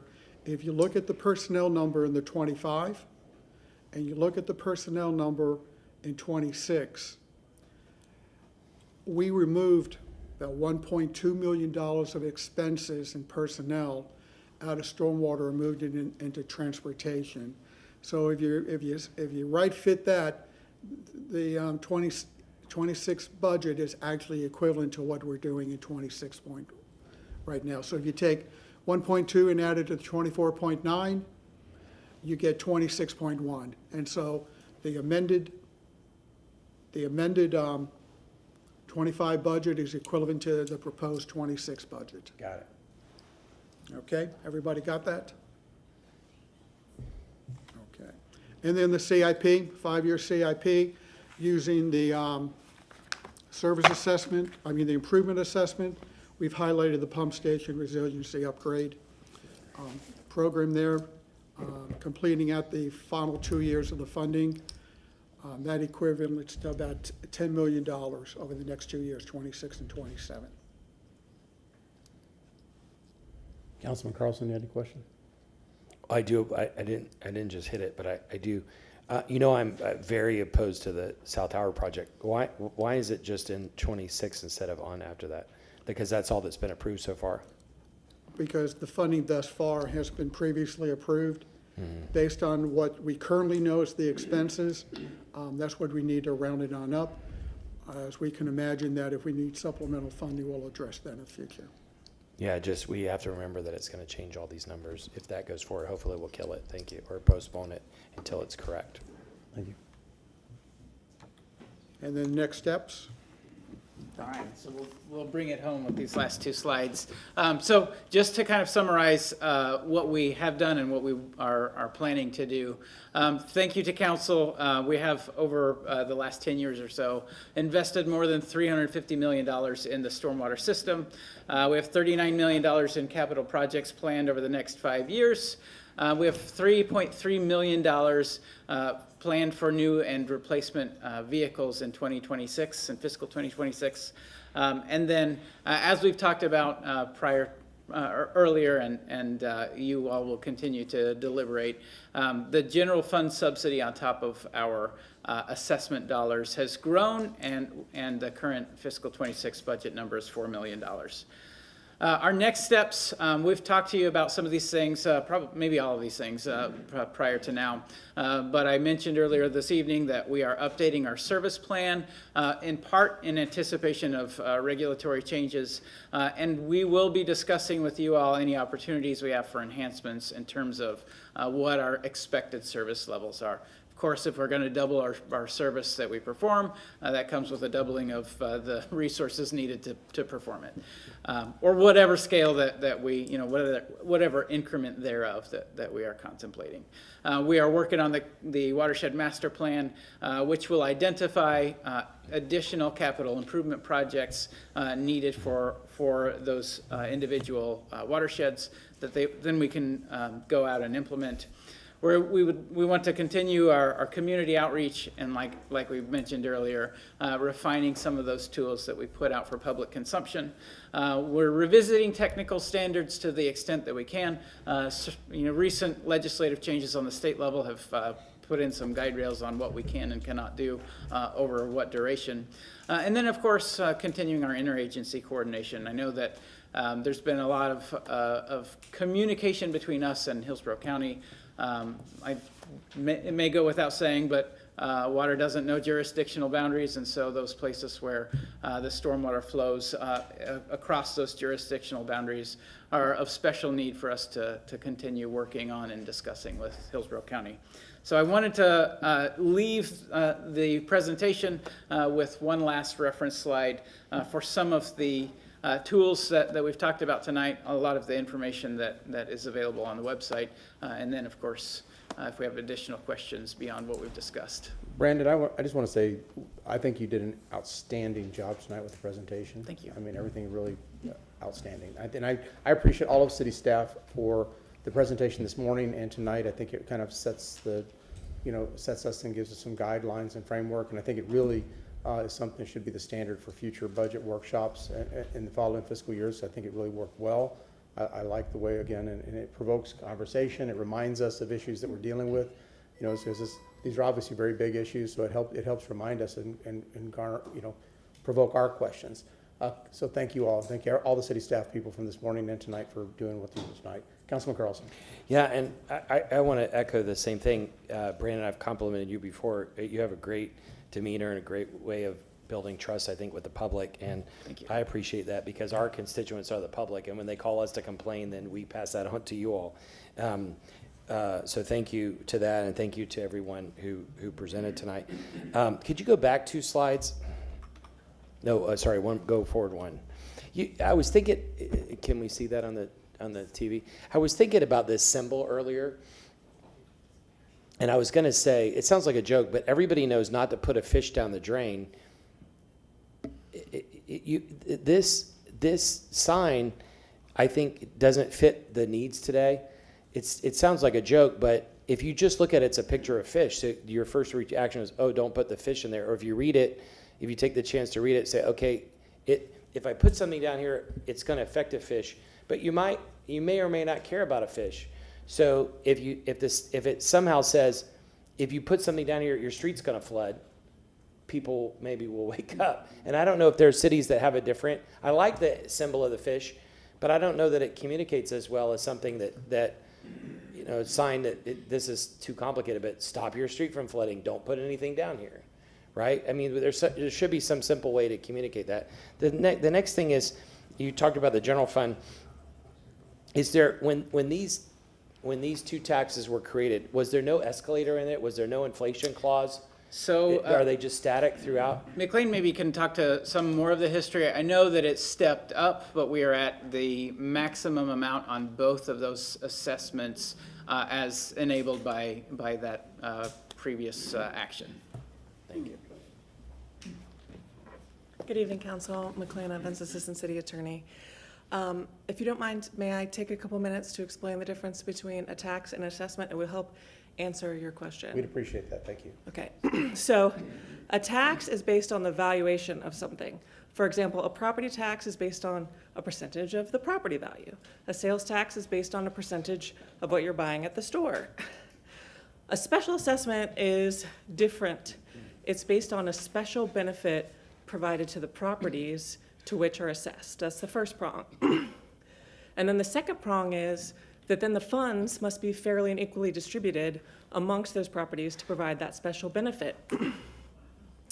The reason we use ESUs, equivalent stormwater units, based on area of impervious area, is that's how we quantify the special benefit provided by the stormwater system and the capital improvements project for stormwater. So to that point, because of the way the law works for special assessments, we could not put an escalator on it for that. In fact, even though it seems like to the public there was an increase over time on the capital improvements, when it was originally adopted in 2016, it was actually adopted at the full amount, $88.55, but tiered into the full amount, if that makes sense. I know there's a lot of legal minutia, but it's important in the event that we ever got challenged on our assessment that we understand the context in which a special assessment works versus a tax. So that was a long explanation, but essentially it would weaken the legal standing of our special assessment if we built in some sort of increase based on inflation when it's all based on the special benefit to which the properties are provided. Because if for some reason the special benefit didn't increase equal to inflation, we would risk our assessment not being legal. Does that make sense? What about is there another way to create a formula where it's based on actual costs? It's called a millage. No, but right now we're dipping $4 million into the general fund. So the people that are north of Fowler are paying for stormwater that's south of Fowler, kind of, right? So through their property taxes or other fees.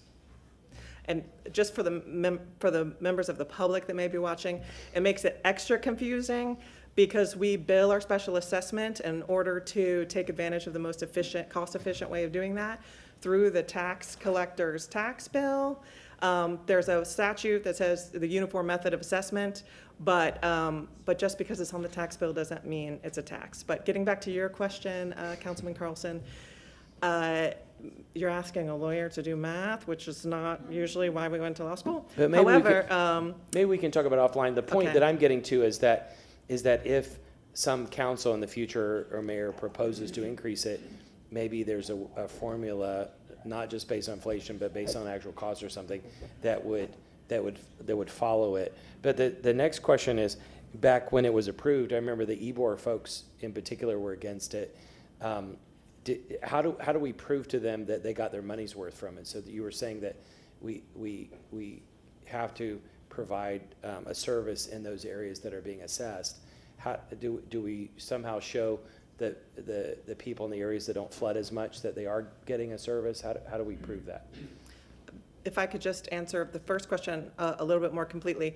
The most legally sound way to justify an increase, although a very bureaucratic answer, would be to continually do studies to evaluate the special benefit and what that value is. So as the attorney, that would be my recommendation, but I realize that is not the most efficient, easiest way to do it. In answer to your question about evidence to the parties that are being assessed, it would be the sorts of data that is available that the Mobility and Department Stormwater Division is making public. And in the case of the capital improvement assessment, that's essentially a somewhat discrete 30-year period in a certain area, central and south assessment area, basically south of Fowler, where over time, at the completion by 2045, you should be able to see that there was a fair and reasonable apportionment of those benefits across that area. Similarly, the service area, which is citywide, to those that aren't mitigated out and not paying into it because they manage their own service water. They manage their own stormwater systems. They are benefiting from the street sweeping and the ongoing maintenance. Now, if you want to get down to the micro areas, that becomes a technical question outside of my legal expertise. Thank you. Appreciate that. Councilwoman Hurtak. Thank you. I had a question for, I guess, finance. The general fund subsidy, if you go to the slide before this one, it mentions, as Councilmember Carlson talked about, the general fund subsidies that we had added. I think keep going. Up. Nope, keep going. I'm looking for this budget highlights slide. What page is it? There's no page number on it. Next steps, there you go. There with the general fund subsidies, it says, 2 million prior to 2025, 3 million in 25, and now 4 million. My question is, how much of, we allocated $3 million extra to stormwater. Is that part of this 4 million, or is that in addition to? The recent financial resolution that was adopted, council, is in addition to this. Okay, so it's 4 million plus an additional 3, so it's really 7 million that we're adding this year. Let me come back here, ma'am. Okay. It's The 3.5, okay. It's the $6 million total general fund in 25.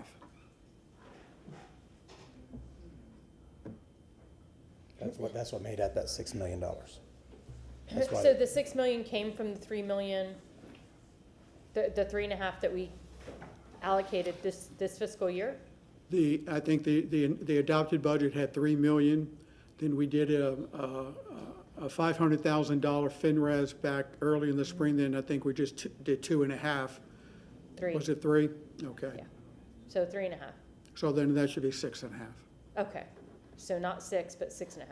So this additional 3.5 of use of fund balance is not 4, it's, okay, I see. So the transfer from the general fund and then use of fund balance will be in addition to that. Yes, ma'am. Okay, thank you. Councilman Carlson. Can I just ask a quick follow-up? We talked about earlier, Dennis was talking to us about the enterprise fund balance versus the general fund balance. So this 3.5 million, is that coming from the enterprise fund balance or the general fund balance? That is coming from the Stormwater Service Assessment Fund Awesome, balance. thank you. Okay, council, does anybody else have any questions before we go to public comment? Councilman Hurtak? Yes, Ms. Kopesky had a quick few slides that that I had requested as part of this to be added to this. And I just wanted to go over a couple. I believe we have does anybody have? Yeah, we have. She handed it. I'm gonna That's use what's in front of you. I gave it out manually, but I'm gonna use Oh, the okay, wolf. so I think I have the wrong, yeah, the miscellaneous schedules one, yes. Yes, yes. I have one here. Yeah, we have it. Okay. I'm particularly interested, I was going to ask staff, but if you could go to page 5, because we talked about putting 3.5 million, I believe, towards vehicles, or rather assets, which in this case are mostly vehicles. If we could take a look at I want to make sure are you? page 5, yes, that. Yep. If Okay, we so could talk a little bit about what we're getting. Now, so this is what we assume or this is what is planned to be purchased? So let me back up. Hager Kopesky, City Council Budget Analyst. So a couple things, probably a good month and a half ago, you had requested 2 things. You wanted to understand more specifically what the makeup of Did you state your name? I'm sorry, I Yes. missed it. Okay, good. Yeah, the makeup of the actual third-party maintenance expenses were. So to give context, that's not gonna be in reference to this, but so for context for that, that's close to a $4.5 million expense item within the Stormwater Service Department. The question you're now asking in your second request had just been, we hear the department talk a lot about assets and the key assets of the department. So this slide that's showing currently was meant to be a skinny down version of the most, let's call them significant assets within the group. So it's not going to include the trailers and some of the things that happen with signage and such. So, so this is where we stand currently against what a typical useful life for these items are, and then what I tried to do, is give a reasonable average based on the inventory of those particular line items where we are. So your question, I think, is more in the 26 budget. There is a $3.3 million capital line item for these type of things. So these are going to be in existence. You can see where they are age-wise. If you would like a little more info on what the 3.3 might be spent on, that would be something I think, perhaps, Brandon, if you know where you're targeting to, perhaps, and if not. I would like to, Mr. Campbell, if you could talk a little bit about what you're focusing on. But I think this slide is very important. And if CCTV or CTTV could pop the closed captioning up top like you were doing before, which was really awesome. Thank you. I wanted to say how much I appreciated you doing that. I think looking at our assets and their useful life is quite frankly scary, because this is 3.3 million isn't really going to touch this. So so Mr. Campbell, I have a couple of questions for you. One, what's a priority for this year?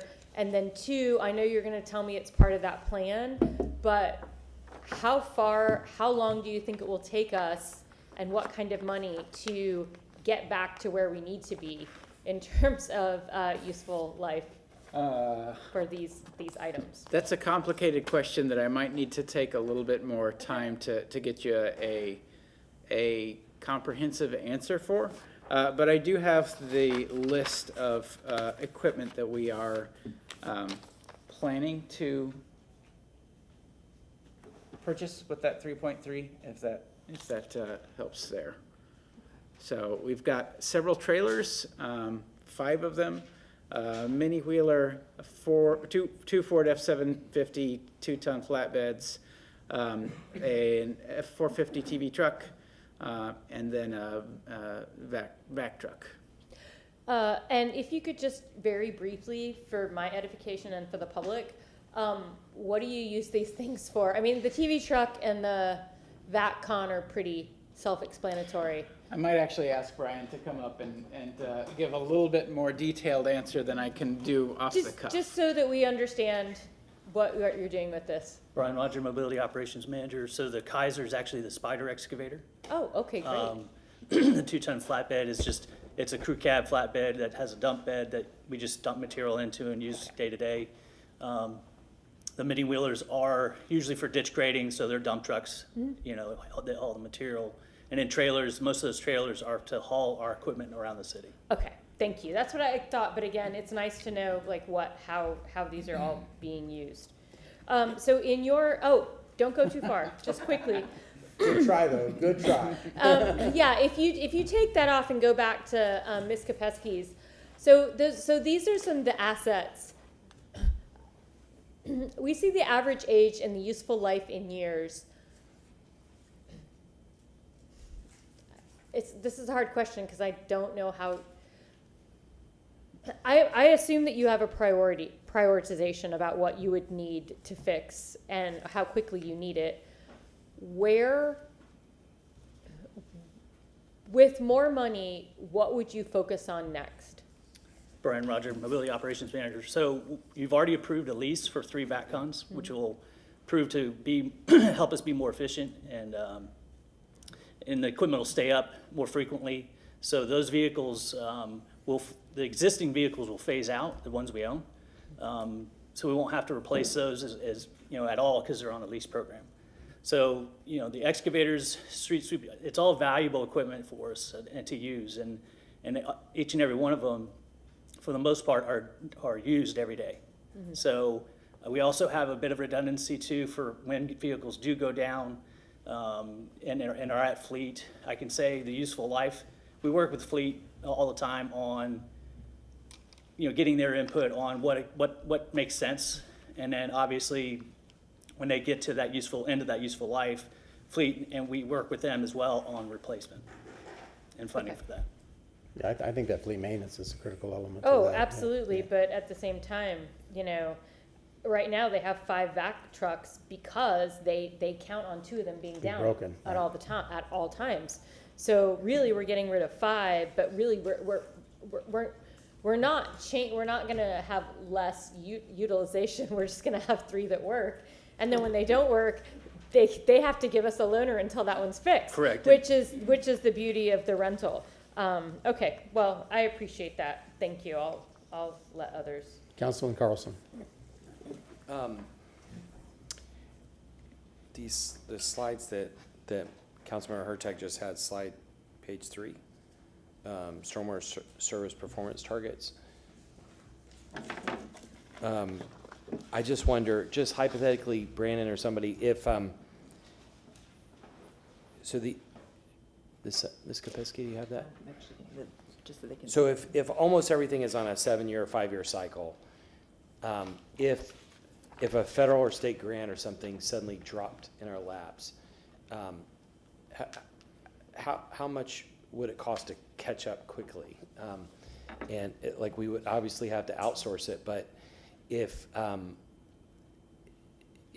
of the whole budget, and this is not to set but just if you're each year you're allocating just to do these things that are on this list, if we suddenly did 7 years worth in 1 year, any idea how much it would cost, or how much is 1 year cost of maintenance, so that we can extrapolate what it would cost to shorten the time cycle? I'm not sure I totally understand the question. Let's say that do you know how much the maintenance cycle costs for 1 year, that using this chart that is there? I can talk Oh, a little sure. bit if you want. Sure. And I'm not trying to jump in front, I just want to see if I can help him out a little bit, and then he can obviously adjust some of that. But, so, this other sheet that's up is referring to the second request that was made by Councilwoman Hurtak regarding what makes up this maintenance and repair. So to your point, again, I know this is a lot of detail, but you can see that the relative run rate that's been happening in the last, let's say, for this year and what we're proposing for next year is closer to this $4 million range. That's including items that are catch-up items, because that's including some of the things that were more recently added in, for example. So if it's, let's round up to 5 million. So my question, Brandon, is if you suddenly got a grant for $35 million, could you outsource that to somebody and catch up? I think we'd have to do a little bit of just checking with the contractors that we are engaged with to see how much additional capacity they have. So it's hard for us to fully know how much capacity we could engage a contractor for without having the real funding right in front of us and sort of dangling that out and saying, hey, like, what could you do for us? So that makes that a little bit of a difficult question to answer. The slide itself, I think these are just the contracts that we have out and don't cover the internal work orders that we do. So I guess if the question is going from a 10-year cycle of maintenance type X to a 5-year cycle, well, we know that we just have to double the amount that we spend on that. Do you have any maybe would back it out that way. Do you have any, so on top of this 4.7 million, do you have any ballpark of what the internal costs are that you would add on to that, to like 1 year of? So I would recommend looking at the overall budget and then just backing out the $5 million of contracts. So we're at what, like 18 million? Yeah, and again, roughing this up, so by all means, if this is something, so. But I guess my question is does that 18 million include things that are not directly tied to this list that was on page 3? So you're gonna have, right, this is page 3, so you're gonna have the two groups, the 22 folks that you said are more on the, engineering side, and then you've got the 60-something. Yeah, so that budget that budget category funds the work of all of those operations folks that were in my presentation. So it would include like our planner schedulers, the sort of administrative tasks that go in addition to and that enable that field work that's done. All right, yeah, thank you. I'm just trying to we can't talk to our colleagues, so I was just trying to brainstorm a little bit in front of them. So again, I'm just gonna put this down, sorry about the horrible handwriting, but so to your point, if we are anticipating roughly 13 million in personnel costs, and if 66 of the 90 people relate to the group that would be doing this type of operational work, again, I'm just giving you rough numbers on kind of the portion of, let's call it 70%, 65%. Yeah. Whoops, sorry. So of that 12.9 of personnel cost, just trying to rough up and say if approximately 70% would be the folks that are boots on the ground kind of people. Again, I'm just trying to give you a very high level of. If you're just looking from a cash flow basis, you've got debt on there, and does debt have something on that line? I can't see. And then capital, and so I wonder if just maybe we can talk about offline about ballparks. Is it 5 million times 7, or is it 18 million times 7? You know, what is the maintenance budget like in the management level? Is there capacity to schedule more that could be spread across more projects? I don't know. Just hypothetically trying to figure out. And I know the administration has contacts in Washington, D.C. and Tallahassee, but we do too. And so if there's something we might be able to help with, you know, this is obviously a huge concern of the public if we could speed it up. Thank you. Councilman Miranda, then Councilwoman. Thank you, Mr. Chairman. I'm sure that you've done your due diligence when you say the existing vacuum trucks will be replaced by 3 lease trucks. Am I correct? So have you done a comparison of what the cost is for the 3 new trucks versus leasing, and who does the maintenance and so forth and so on, and who does it when Brian it's Roger, down? Mobility How do you Operations. replace that vehicle when it's down or whatever? So the lease is for 3 years. It has a maintenance agreement in it. And so in that maintenance agreement, the vendor will maintain the regular maintenance. They on maintain the whatever the vehicle is, whatever, by use only, not by accident or something. Correct. By use. Correct. So have you done that study, how it comes out? Yes. Can you tell us? I don't have them on me, but it Yeah, was I'm not basically a looking for it, wash, yeah. you know, after the 3 to 4 year lease term. I like to see it if you don't mind. Sure. The reason I'm asking is I've never bought a new car. So Brandon, you can forward that. Or go to the barber shop either. Thank you. That's evident. Councilwoman Hurtak. So if you could go back to the 4th page, Ms. Capes. Oh, yes. Yeah, so then I had a question for Mr. Campbell on the cave-in repairs from Kimmons. That's $1.2 million. That was a contract we gave them, correct? Yes.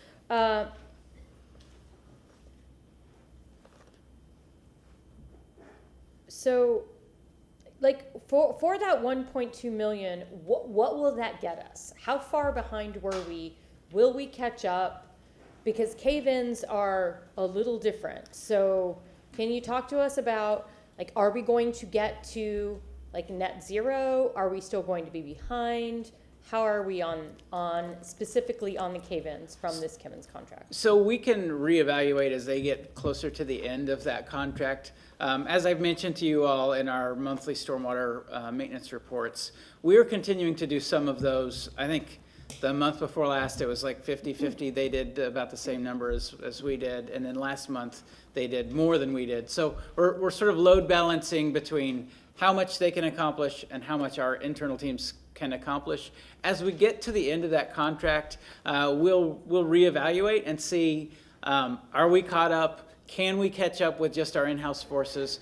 Do we need that additional support from Kimmons or from another contractor to help us catch back up onto those cave-ins that accelerated after last year's storm seasons? So I anticipate, you know, maybe a more complete answer as we get closer to the end of or the ceiling of their contract. And thank you, because that's what I was also going to mention, the fact that I know we saw a lot more cave-ins due to the water.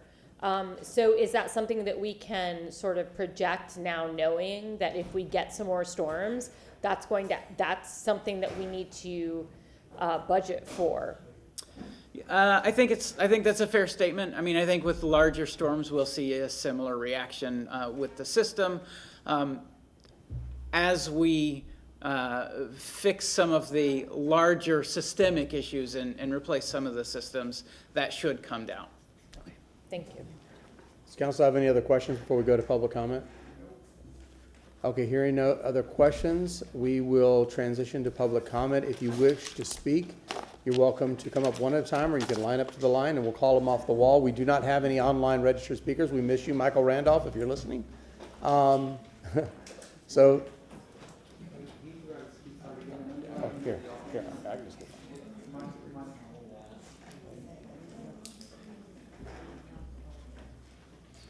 Who wants to go first? Pamela.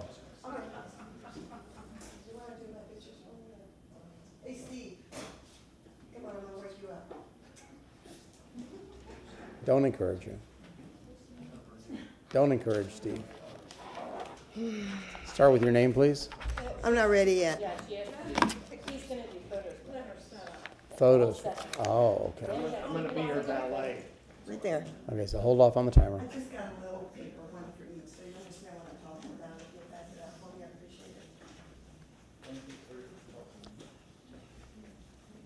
Do you have a speaker waiver form? No?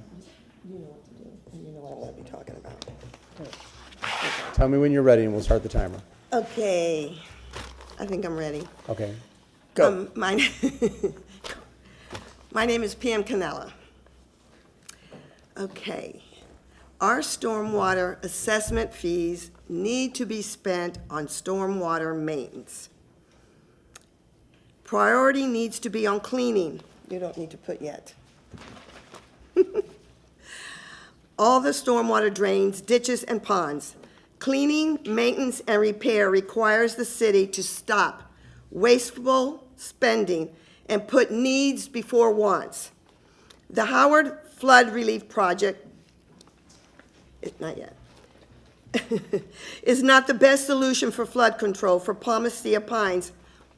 The impacts on the neighborhood and businesses are too great and too costly for a project with very little positive outcome. This money can be used to address all of Tampa's stormwater maintenance needs. Because lack of stormwater maintenance causes flooding, road and sidewalk cave-ins, and even mosquitoes. There are other options. You could put the first one on. The lack of maintenance of the two ponds and the storm drains in Palmacia Pines caused flooding. All stormwater runs and flows south to that area. All stormwater runoff flows south to that area. Don't move any pages yet. The first pond is the Horatio Pond. It's full of plastic bottles and other trash, clogs the culvert and pipes, you got it, and does not allow for proper drainage. This this drains to Audubon, which Audubon is the main drainage route for removing all stormwater runoff out of that area to Swan.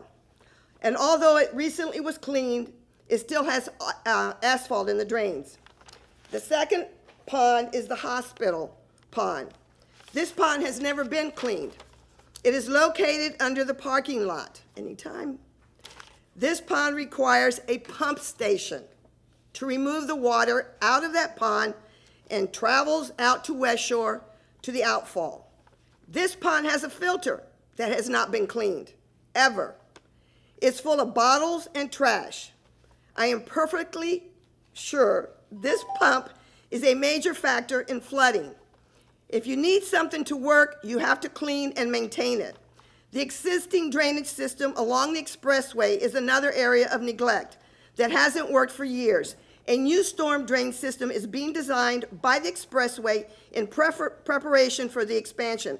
This is a good opportunity for the city and Thea to combine efforts for a better storm drain system along the expressway by replacing the open system with an underground box culvert. Does that mean I'm gone? No. Can I continue? I just got a few more. So we have four. Council, what's council's desires? Such a good job that she should get another minute. Okay, we have a motion to extend by 1 minute. Yes, my help was We have a not good. We have a motion to extend by 1 minute. All those in favor say aye. Aye. Opposed? Ayes have it. I thought I was good. Okay, all right, are we ready? Okay, by replacing the open system with an underground box culvert and utilizing parts of the existing system, we have two other options. First, the Audubon drainage route can continue to Swan through Parkland and south to Euclid outfall and address the Concordia flooding problems. The second route from Audubon to Swan and use Albany to the Albany Pond. Thea plans to clean it and utilize that pond in their stormwater design, finally making it functional. Albany can connect with the expressway with an outfall on Beta Bay. Addressing different options will address several stormwater problems, such as Palmacia Pines, flooding, Albany Pine, Concordia, and Euclid flooding, and the expressway open drain system that contributed to our flooding and mosquitoes. And this is less impact and more benefits to the neighborhood. Thank you, Pamela. I hope you understood all that. We did. Was this in replacement of the Howard Avenue project? Yes, it is. Thank you. Next speaker? I'm already here, so yes, I'm going to be the next one. Okay. You want me to put some pictures for you? Okay, and then I'll leave. Steve Michelini. I'm here on behalf of a couple different folks, but especially the South Howard Business Alliance. But anyway, maintenance should be the first focus before you entertain any capital projects that are large. Small capital projects are one thing, large capital projects should be postponed. Some of these areas haven't been maintained for more than 7 to 10 to 15 years. Restore the existing capacity of the stormwater system first. The pump stations with backup generators should be a high priority. Smaller projects should be recommended and approved. Pond and ditch maintenance with hardening of ditch sides should be a priority. Who controls the maintenance schedule? Some of these projects, although they're budgeted, have not been conducted for quite a while. Budget is the issue, is not the issue. The allocation of resources is the issue. Increase the number of field staff and equipment, and that should be a top priority. Current needs need immediate attention, and you can't do it with the current city staff. You're going to have to increase that with private contractors. Start with the areas that flooded and do small pocket projects which address the flooding in those areas. Trying to resolve an area-wide flooding problem is going to be inefficient. You don't have enough money to do it, and you're going to impact too many other places. I've heard the issue, the comment about legacy project. The legacy project is, this has been going on for years. You cannot solve this problem in some massive project. You just can't. The city's own estimate is that the 3.3-inch rain allocation for South Howard? Are the CRAs contributing for their own fair share of what happens with stormwater? Sidewalks and local streets should have permeable asphalt or material, and they should be given credits against transportation impact fees. Brick streets are permeable. Don't abandon existing for new projects. Credits against impact fees should be looked at. Make the fines for disrupting the stormwater system the maximum allowed by law. Pay the staff in the field more money so that they do not desert that department and that they remain in that department. I'm talking about the field staff, not the supervisorial and not the management staff. Reserve funds, if necessary, allocate reserve funds to address the issue. In terms of the overall project, I think I've outlined a number of things that could be addressed immediately that would help. So, Thank you, Mr. McElhaney. Next speaker. State your name.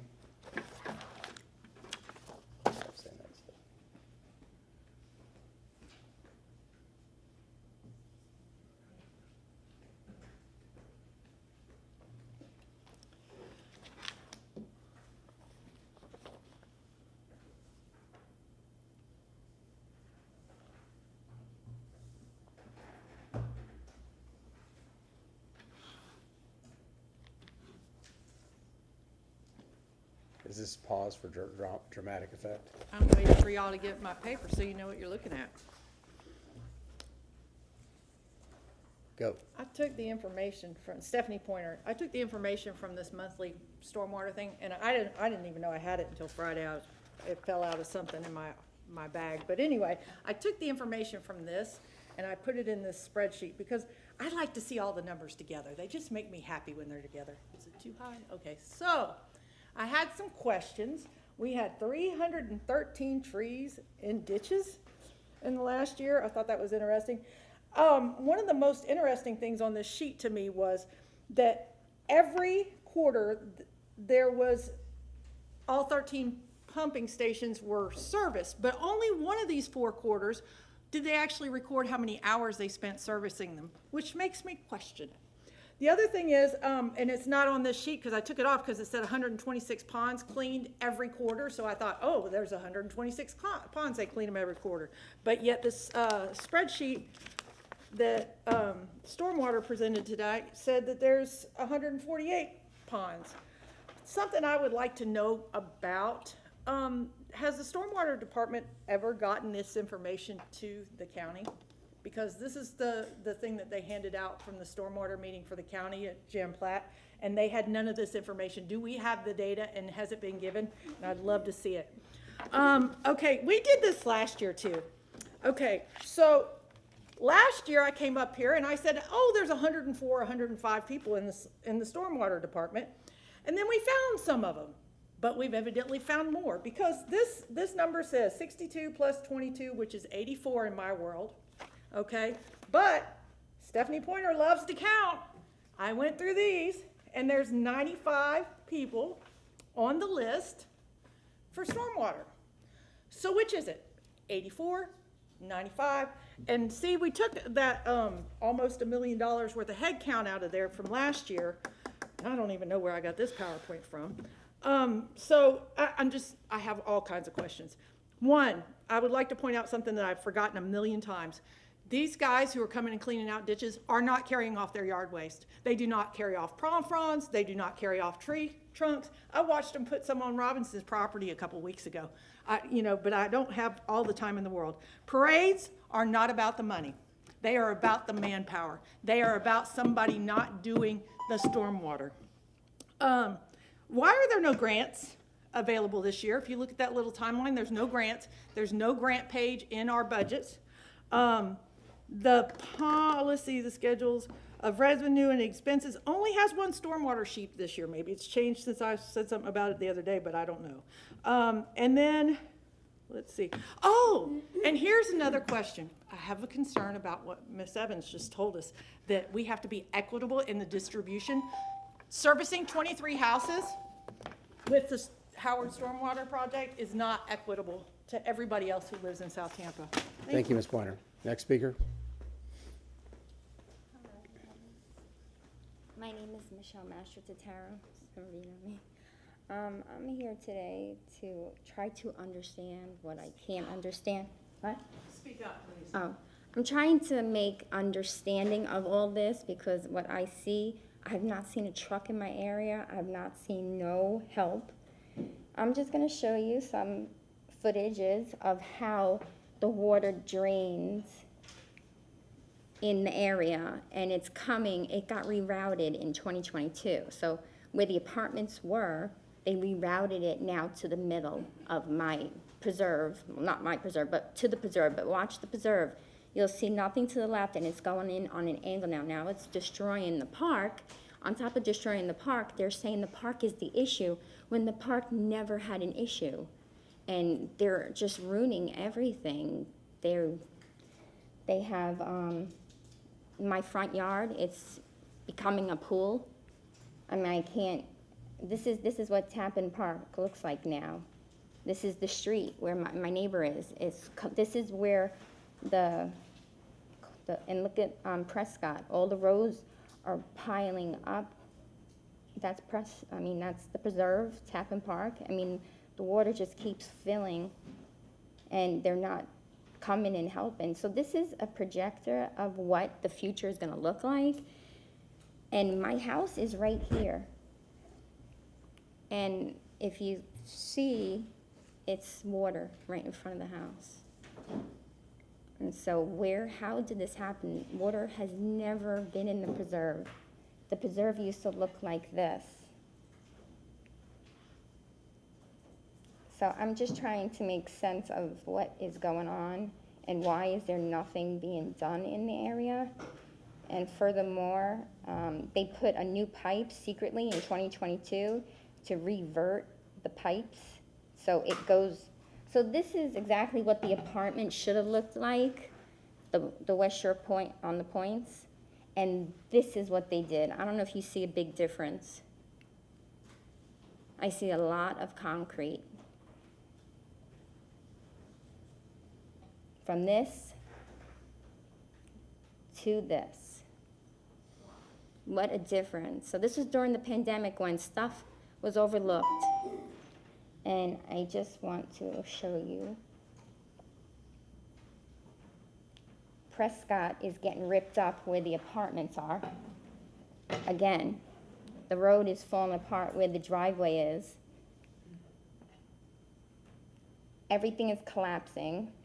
Lancaster is collapsing as we watch. It is very depressing. This is how the preserve used to look. Kids were playing. It was beautiful. We have a motion and a second to extend the time for 1 minute. All those in favor say aye. Opposed? Ayes have it. Thank you. This is how it used to look. You could play. You could do all this stuff on the park. That's Tappan Park. Now it's becoming water. Look at it now. It's destroyed. And I don't think people are taking it seriously. So you can just see. So this is a video of how they secretly rerouted the water to my neighbor. It used to go to the land where the apartments were, and they blocked the chambers. They uprooted mangroves. They were only allowed to get 2 acres to uproot. They moved them to Ruskin. Now you can see this pipe. This is what they consider to take our. They did this, and I can't find no permits on this. I can't find nothing about this. This was very secretly done in 2022. It's very, very. And look how brand new it is. It's brand new. Look, you see it's a new pipe? Now you tell me, that pipe's new. All of our pipes are fake. Well, I mean, not fake, but they're lead and they're not. falling apart. Everything's falling apart. They made this purposely. Can I break a rule and say Look at how it's flowing. They destroyed a neighborhood. I feel Verdex construction needs to be held accountable. They ripped this all up and the fire hydrant. Oh yeah, they said it was a fire hydrant. It was a main water break. That's the fire And this is what we get. They privately did this so no one can see. They put it, See how it's on new cement? and they made a big wall. Look at that, that's all new cement. Look at that brand new pipe. So this is why we're not getting the water out. Talk about lies. I'm telling you. Corruption. But there's also one other thing.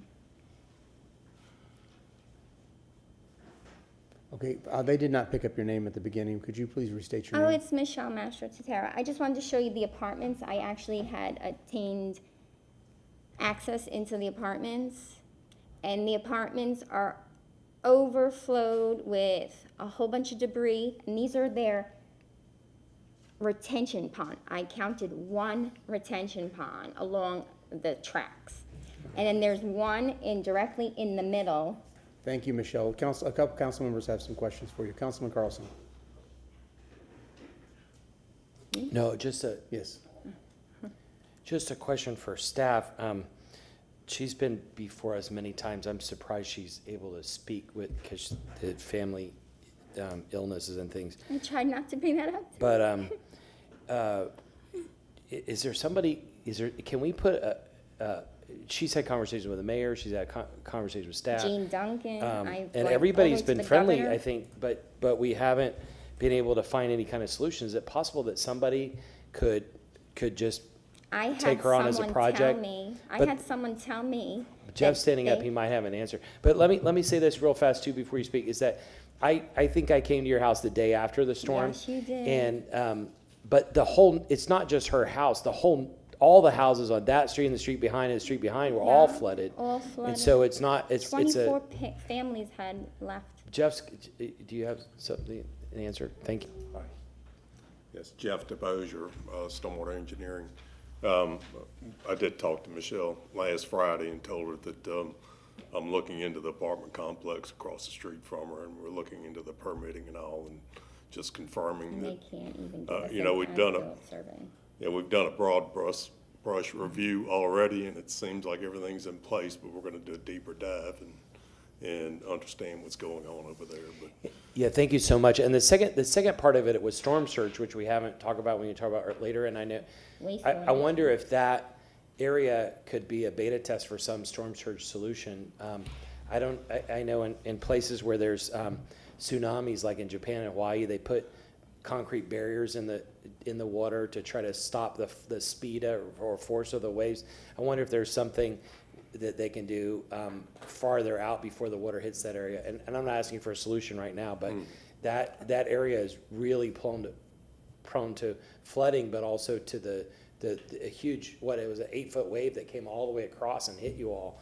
So anyway, just an idea. But it was wastewater. If you have any solutions, Jeff or anybody else, please let us know, because we'd love to try to help her. And thank you so much for spending time with her. well, we know storm surges, is a bigger challenge, and we're going to look at that too, just to see if there's, If you anything. build cement, where else is it gonna go? Thank you. Councilman Is Carlson. this, Thank you. and along the same question Mr. Carlson was talking Oh, about, you wanna talk to me? is it, all of any one of you, is this something that happened with the storm or happening now? With just the rainfall that you have? And who took the mangroves out? Verdex Construction was allowed to obtain with a UNAM permit, allowed to uproot mangroves on protected wetlands, and they took more than 2 acres. They took a lot of mangroves, and they bought property in Ruskin and planted it there, not even near. So let me understand this. They ruined the ecosystem. We've always been told that when some building is going up, that meant all the stormwater, and that water's gonna be retained on their property. And from what I'm hearing is, I'm not accusing anyone, but what I'm hearing is that someone took the mangrove from here and planted it somewhere else so they can get mediated credit for the taking of it, something here and putting it somewhere else. As long as it was in Hillsborough County, but they brought it all the way to Ruskin. I think we have, I mean, I'm bothered by her situation. I'm bothered most by the mangroves. I'm bothered by, if it's flooding now without any hurricane coming around, we have a problem. I'm not saying who's responsible for your problem that you have, but it's a whole neighborhood, Is it the city? Is it the developer? Who is it? I don't know. I don't know. Lack of maintenance, I think Pardon that me, I has. can't hear you. A lack of maintenance also? It I might have be, not, but in I 15 don't years, I've know. not seen no maintenance. If they've taken mangroves out, and the state allows you to do it, I believe, you can move. Only and 2 plant it acres. somewhere else or something. Only allowed to do 2 acres. And they 2 took. acres is a lot of I land. know, and they A have more mangrove. than 2 acres, and you see all the cement versus what you saw green space around. The two comparisons, the one has all the cement, and that's what they did. They actually took our chambers where all our overflow water was, and they filled them in. And they were allowed to do this, and I spoke with Swiftmud's attorneys about this. What did they personally. tell you? They told me that they did this to us. And now they rerouted it in 2022. So now it comes in on an angle to us, right directly to my neighbor and I's house. So I'm getting swimming pools and I'm getting sinkholes. And my house is historical. My house is over 100 and something years old. And that is with good bones, and they're destroying such a beautiful. And you never had a problem before this? Never in my life until those apartments came. And Mark Forney, he is actually one of the builders. How many units are they? In the apartments, do you know? I don't know. Is it big one? It's huge. They blocked the chambers with these 2 huge walls with cement, and they built apartments with garages. I'll show you exactly what they did. Oh, sorry, that's my son. So what they did was, they built these apartments, and they literally, I don't know how they did it, but they blocked everything. So, oops. So I have it right here. So after this, I think in the interest of the purpose of this hearing for FY '26, but I think it's valid issues that need to be pursued, but I think probably this would be appropriate for a council motion for an investigation during an official council meeting. So I would say we'll end this discussion after she presents this picture and gives us a description, and then we can continue. If the council wishes to bring that up, I'd suggest somebody bring that motion in new business. Okay, yeah, absolutely. This is actually the picture ahead. of them blocking. They purposely built these walls, purposely to block. The little blue dot on here is my house. So you see where and what it's doing. Thank you so much. Thank you so We'll much. make a motion sometime. I'm sure we will after we finish with the stormwater that Thank we're you doing guys. tonight. I Thank you just for want coming to here. make what's right here because it's I not fair what they understand. did. Thank you very much, Michelle. Thank you so Have a good much. night. Next speaker, please. TV star. James Adair, the agent who cares. I didn't really come with anything specific to say. Just wanted to sit and learn and gather more knowledge. Thank you to many of my new friends. I started this journey not knowing where it would go, and boy, have we learned a lot. And mostly I started this journey after the 20-minute hurricane, and I realized that I was still at peril. And since then, mobility and stormwater has cleared out the entire system for me. So now it's a little bit more of transitioning to say, hey, now that I'm good, what about the rest of my neighbors? So that's my mindset at this point. So in my notes, I am looking for a couple of questions, really. Communications, smooth Josh. Maybe he should start doing some videos that are a little bit more explanatory. I've talked with him about a couple of posts and whatnot. I think they're important to get public buy-in on the good things that are happening. And he's good enough on camera that I think video would be very helpful. And I know there's a learning curve, but hey, when your house floods, you get real motivated. Progress has been made, so that's great. Also on filling in the storm drains by lawn crews and things like that, maybe we could stage a bust and start handing out fines on camera. Just saying, some ideas. Because if people aren't scared or don't think it's a real thing, nobody's going to change. So let's just call that what it is. It's $100, is that right? Yeah. I mean, what's that matter? Is it better? And then again, some of these questions are random as the meeting went, so they're going to be a little out of flow. But is it better to keep a slimmer tech staff or hire these contractors as needed? And honestly, I don't really know the answer, quite frankly. I thought we're just understaffed. We need to beef that up. But possibly once we catch up, maybe a slimmer staff is the way to go. And then from your earlier meeting about financial outlook for the rest of the economy, maybe a slimmer staff is smart as well if we all get lean in the next 2 years. What if we prioritize ditch grading to be done before rainy season? It allows the rest of that seed to catch, because right now, I mean, it's true, I'm grateful for what's been dug, but there's a little bit of slide still going on. And it's demoralizing probably for the guys who scooped it out and they're good, yay, and move on to the next one. They got to go back and redo the work. I do encourage staff, if you don't know the answer, don't make it up. It ruins credibility. Sometimes there's like this need to give me an answer right now. I would much rather have a real answer later, or I'll find out, than to think that it was just either an erroneous answer or a lie. So that's important, because now there's a lot more emails going back and forth. And don't feel like you have to answer if you don't have the answer. Like, let's work on getting good answers. This map, by the way, is freaking great. Like, kudos. This is enormous. The upcoming work is really kind of important to roll out well. Honestly, in my opinion, I talked to Smooth Josh about it, because it looked like there was so much work to do. And it didn't look like we had it done, the city had gotten much accomplished. But the reality is that it's a very good tool for anybody who wants to look it up. And it can be built upon. The one thing I think we really do need is upcoming workflow. We can see on the map for the heat map, which you were asking about, but I think it's important to say this is sort of what's next. A lot of my neighbors are asking, all right, we got Tyson done, but what about me? What about Michelle? When are they coming to me? And she might have a special circumstance, but there's plenty of other ditches, and I don't really have a good answer. It's not my job to answer it necessarily, but you know, I'm advocating to try to get a, hey, you're on the medium list, or you're on the hell and wait list, or whatever. 1 more minute.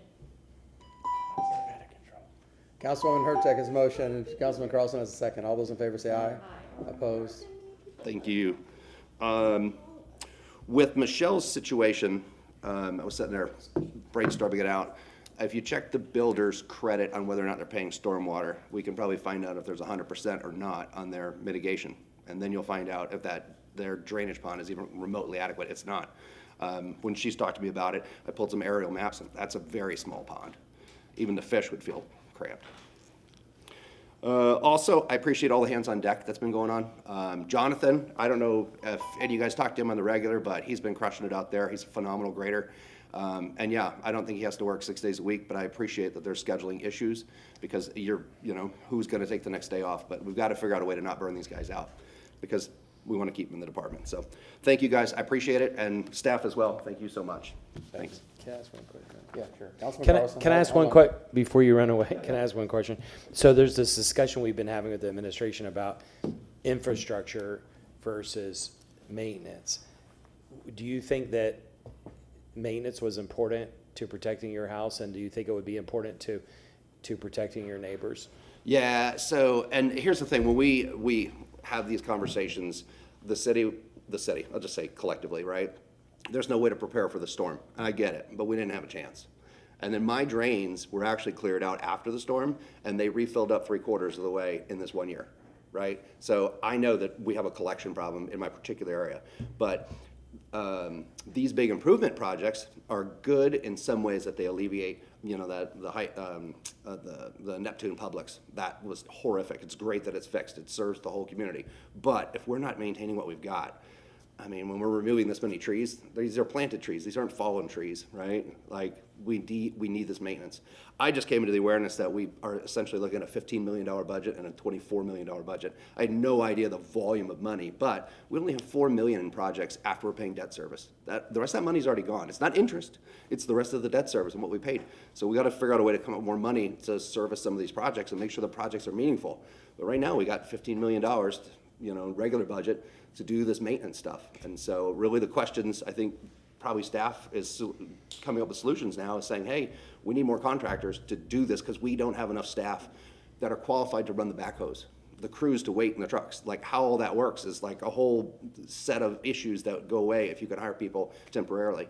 And I think if we can get them done before storm season, I think we're setting ourselves up for a win. And once we get dug out of this hole, I think that's kind of the piece of the pie. But I don't really know if anybody knows how to get out of the hole, right? I think that's a fair conclusion.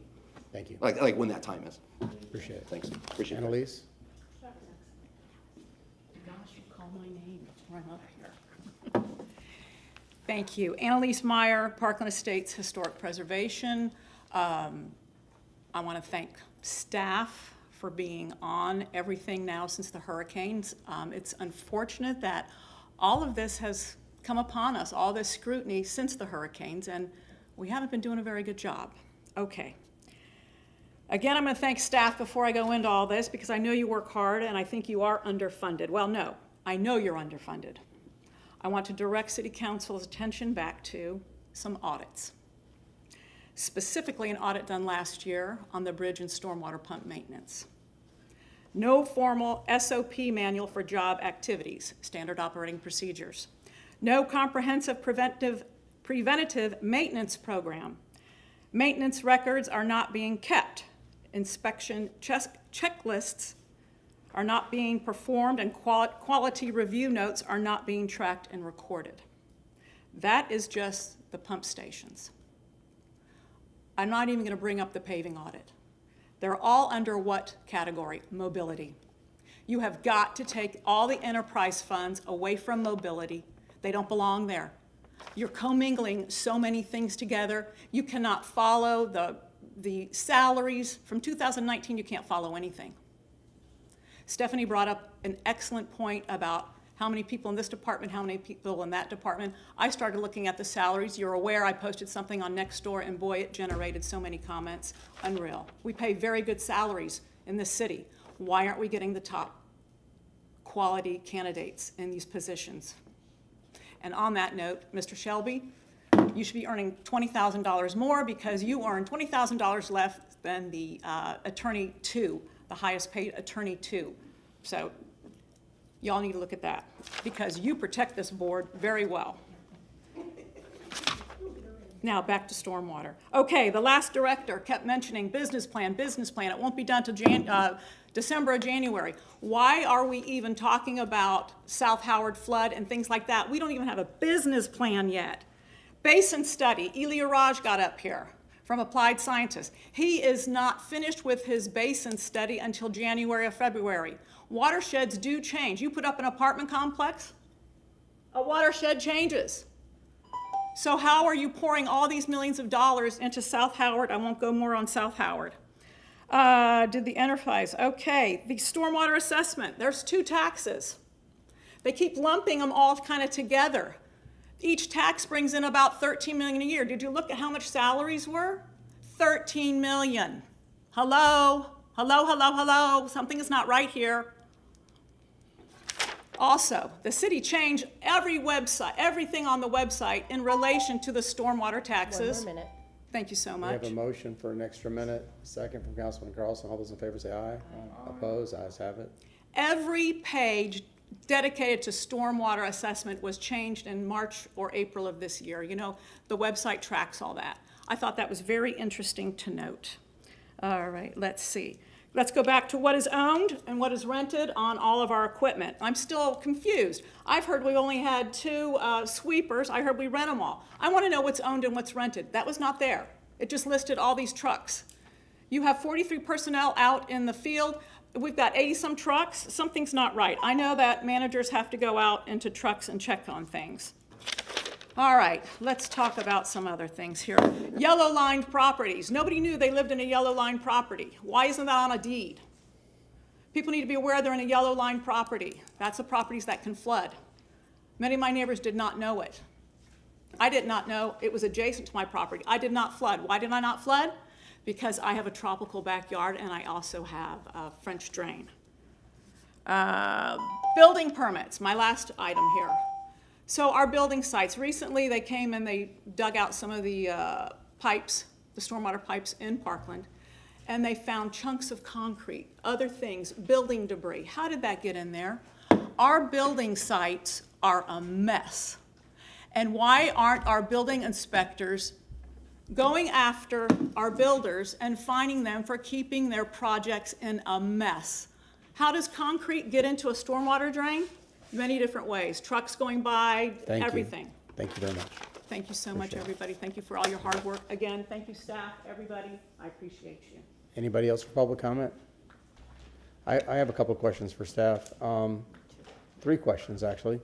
Brick streets, are they factually more permeable than asphalt streets? Is there science behind that? I'm looking at y'all.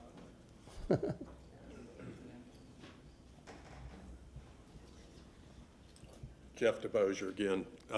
Brick streets are slightly more impervious, but over time, you know, the spaces between the bricks kind of get compacted, and eventually, you know, that perviousness kind of, you know, diminishes. So Yeah, that's what I had been told, basically almost like concrete, so. yeah, the brick itself is not pervious, so Right. the space between the bricks is what's pervious. So Okay. Again, over time, it gets compacted and Okay. less. Next question, the hospital pond in Palmacia Pines, was that, the intention of that pond, was that just to get watershed off of the hospital property, or was it a general flood mitigation pond? From my research on that pond, it was built as a cooperative effort with the hospital or whoever, the developer of the property at the time, and the city to get more storage capacity in that neighborhood. So not just intended just for the hospital, it was intended as a neighborhood relief project? Yeah, the city was involved with the development of that pond. I believe they permitted it. Okay, and the this- city permitted it as well. And do we maintain that pond? Yes, we do. Okay. I mean, it still needs maintenance, and. But I'm saying, is it a city responsibility to maintain that pond? It is, yes. Okay. And is there ever any plans to create an outfall or a pump for that pond? Yeah, well, it has a pump station. I believe I mentioned before that, you know, in our So resilient upgrade. there's a pump station, how did I miss that? There's a pump station for the Memorial Pond? Hospital Pond? Yes. It's a little bit to the north by the Okay. retirement Yeah, center. but its sole purpose was to drain the pond down below the ambient groundwater table to recover the treatment volume in the bottom of the pond. So Not to it's displace water from the neighborhood? It's not a flood relief. Right, pump that's station. what I thought. Okay, is there a plan for that? Is there one? A plan to have enough capacity on a pump there to displace water from the neighborhood? Well, assuming the South Howard project goes forward, our hope is to be able to eliminate that by, instead of pumping anything, allowing all to flow by gravity to the bay. So. Okay. And now the last question, because it came through public comment about the vehicles. What do we own? What do we rent of those vehicles that were listed? It's not my department, sorry. There you go. Thank you. I appreciate your input. Thank you.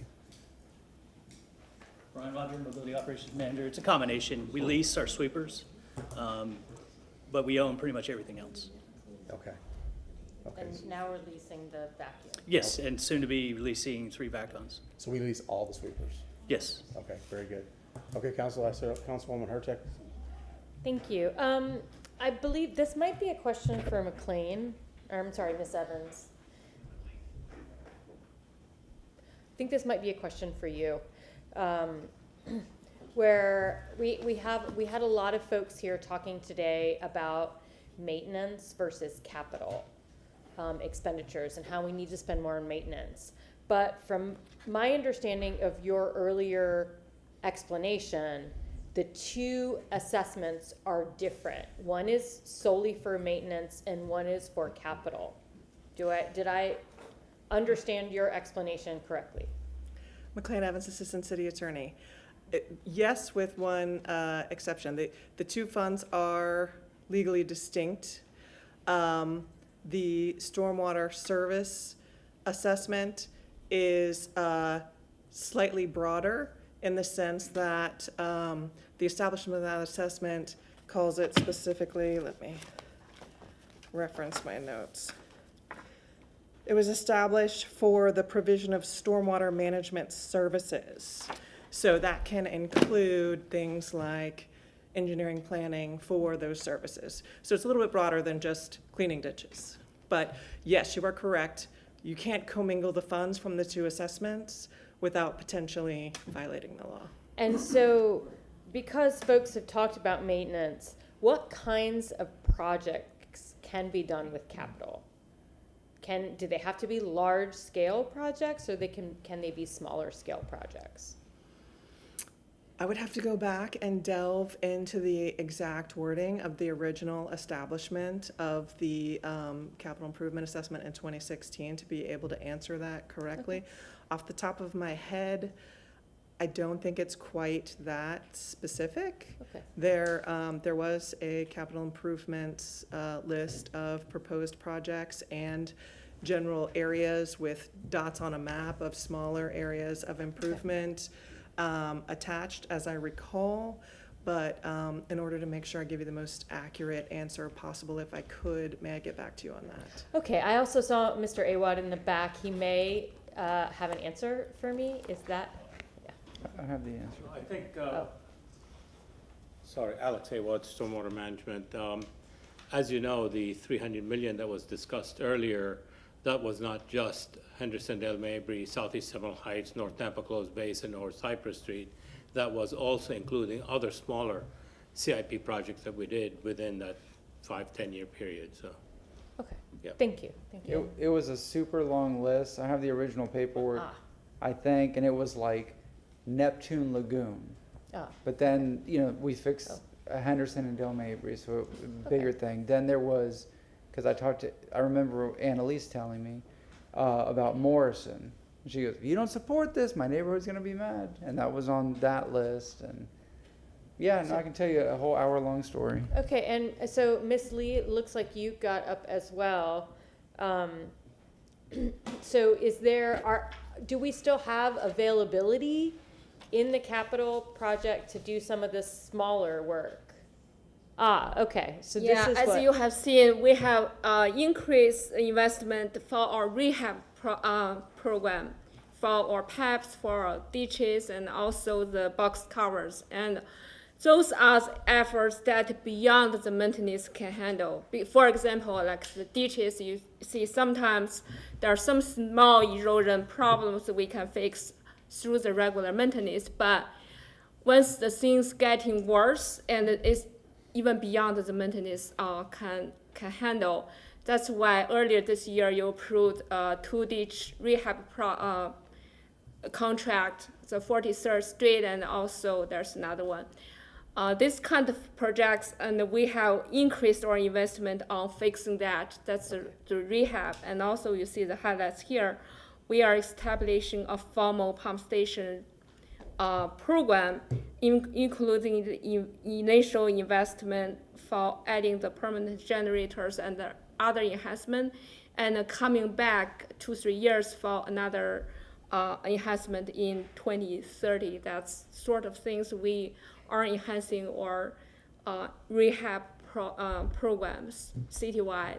okay, thank you so much. And then I have one quick random question for, I'm guessing, finance staff. I don't know that you need to even get up for this. My question is, or I guess for everybody, will these I'm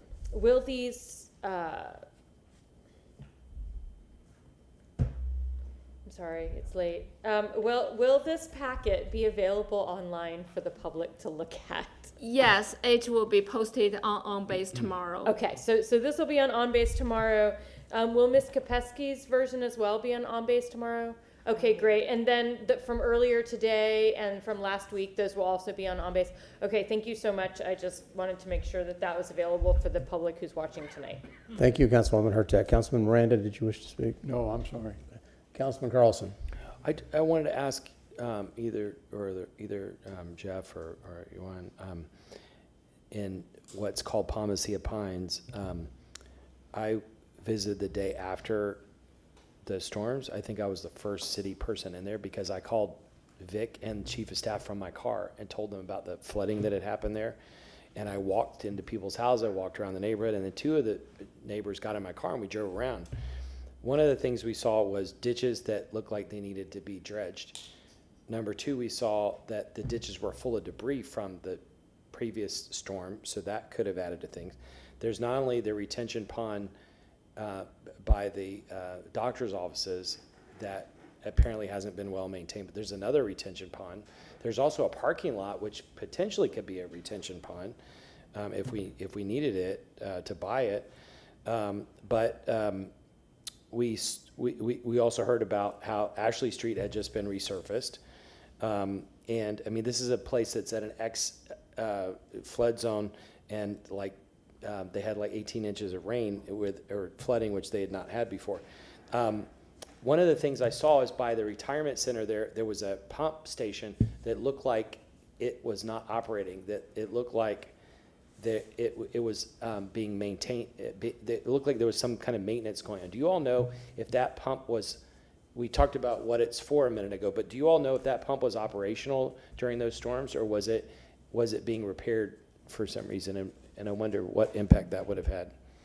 As far as I know, the pump was the hospital was functioning, but as Jeff previously indicated, that pump is not for flood relief, and it's just a recovery after the storm.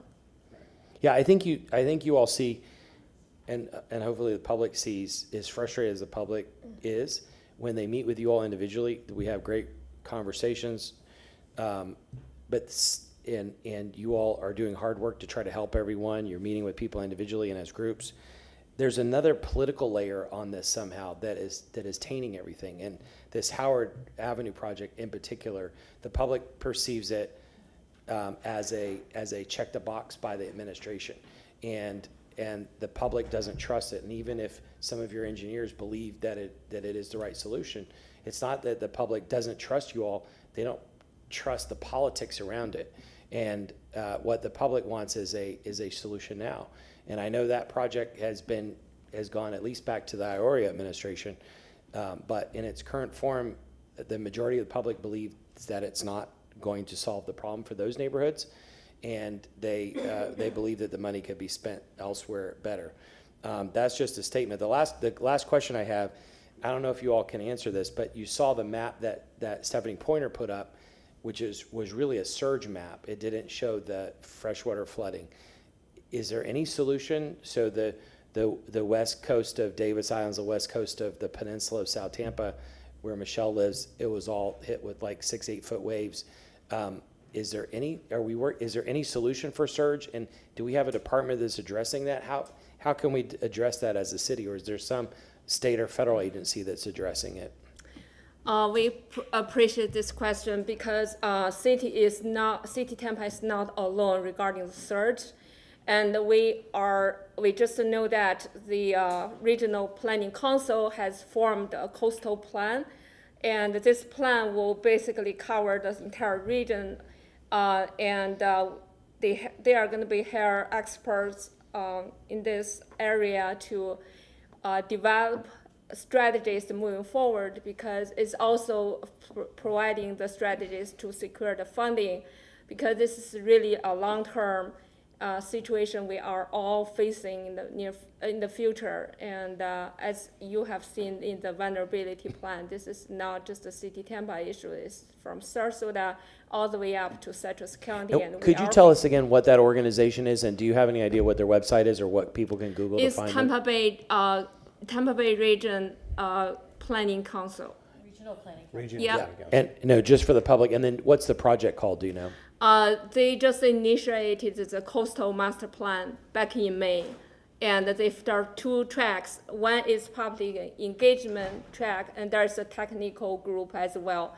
And our sustainability office is part of the group, and also Stormwater staff are being involved in that conversation as well. It's a 4-year planning effort. When it makes sense, since you seem to be tracking it, when it makes sense, could you let us know if it makes sense for them to come present, give an update at some point? Because the public that wasn't flooded by freshwater, of course, there's concern about this as well.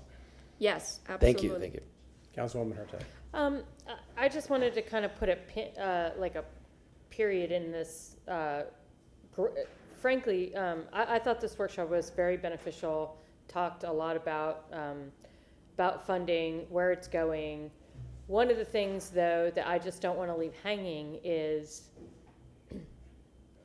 we had a lot of questions and conversations tonight about how to fund, what's next. I know that we have a report coming, a business model by the end of this year. Probably early next year. Okay. Yeah. So when would we expect, because to me, when it happens is important. So if it's the beginning of next year, January, February at the latest, So we can have this conversation so that we are prepared for the next fiscal year, because right now we're still in what I would call crisis mode, fixing, trying to do what we can, but really talking long-term how we improve this. We really need to have a pre-budget conversation about this going forward. That's correct. Our intent is evaluate different alternatives and bring back to the council for discussion. Okay.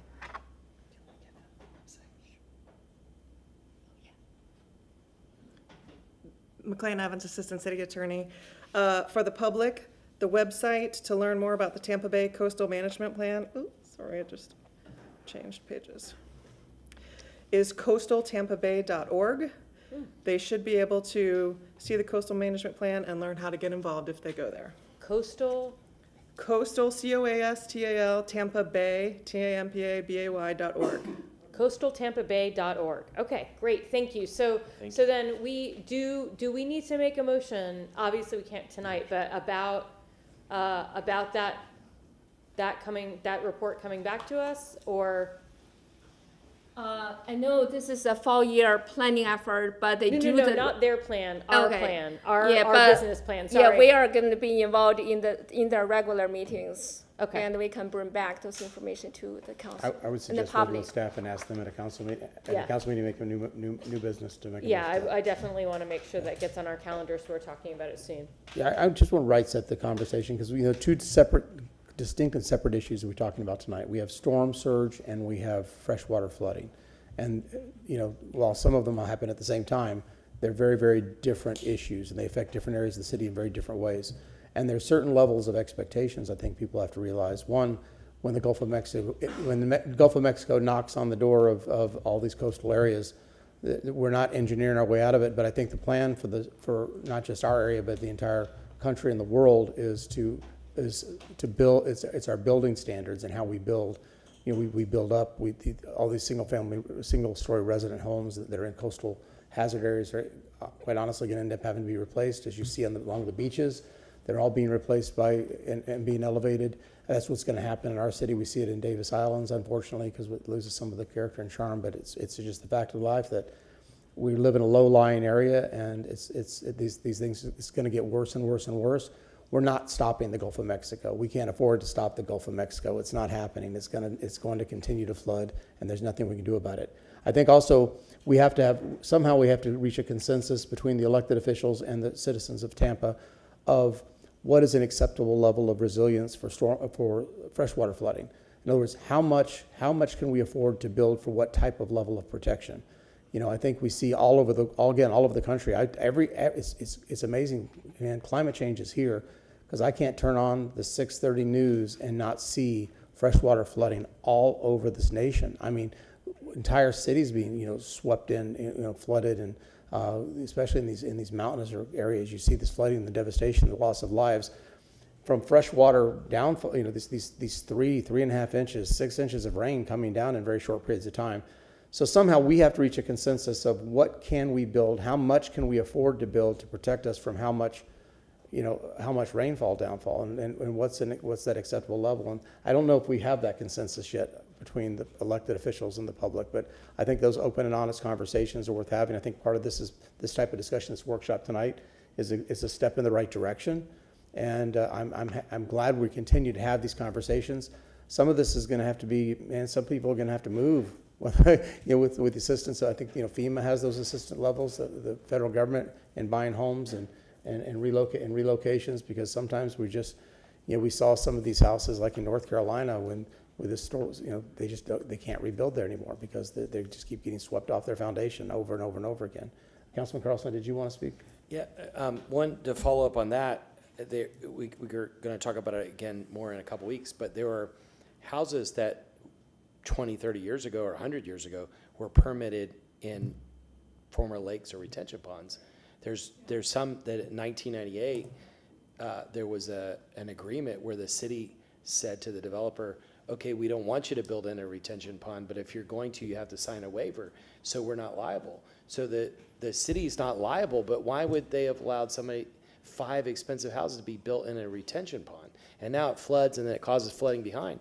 And so what you're saying about buying houses, I think in certain areas, we're going to need to buy houses and build retention ponds or temporary places for overflow. The other thing and that'll come up again. The other thing I want to mention is the business plan that you guys are doing. I know we use the term business case for some things, like the waste to energy plan and things like that. But in this case, the term business plan may be okay in trying to explain it, but somehow we need to think about how to solve the problem. Maybe there's a different term we could use. But I wonder, we seem to be aligning along projects with priority on big infrastructure projects. And we've seen the importance of maintenance, and we talked tonight about infrastructure in a little pocket problem, like fixing a culvert or putting a more permanent ditch behind Jamie's house or something like that. And so I hope that we can look at it as, I don't know the right terms right now to thinking through it, but I wish we could come up with the intellectual framework of what's going to go in the plan and maybe have a conversation with that before the actual plan comes out, because it needs to be in a form that we can understand, that the public can understand it, but the public is thinking about it from where their house is and we can explain what we need to do to solve the problems in that micro area. And then there are systemic solutions as well. I don't think it's just maintenance versus infrastructure. It's about the micro areas versus the larger areas and how we need to address them, and then an analysis of the water flow. So anyway, we can talk about all that offline, but when that plan comes out, I hope that, I know you guys will work on it with earnest, but I hope that it doesn't become a political fight where somebody says, see, we have to do this and let's fight for funding. Instead, it needs to be a process where we educate council, the administration, and public at the same time, and bring everybody along to understand what's going on and how to fix it, short term and long term. Thank you. Councilman Maniscalco? Move to receive and file.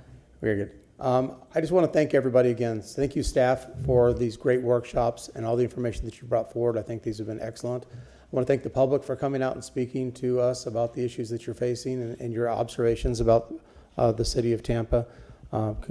Thank you. Have a wonderful night. We have a motion to receive and file, and a second from Councilman Carlson. All those in favor say aye. This final workshop is adjourned. Thank you.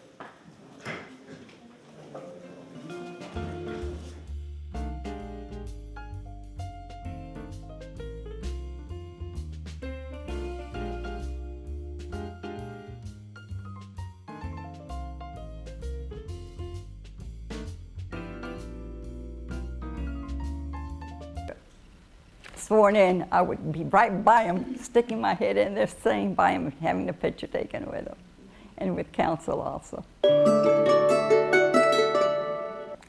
Get an agenda, go to council meetings, but keep your agenda positive. Keep your running for office positive. Nowadays, you see a candidate, instead of talking about what he's going to do for Tampa, what his goals are, they start attacking their opposition. And that's all you learn of what the bad things about the opposition. And what's really sad about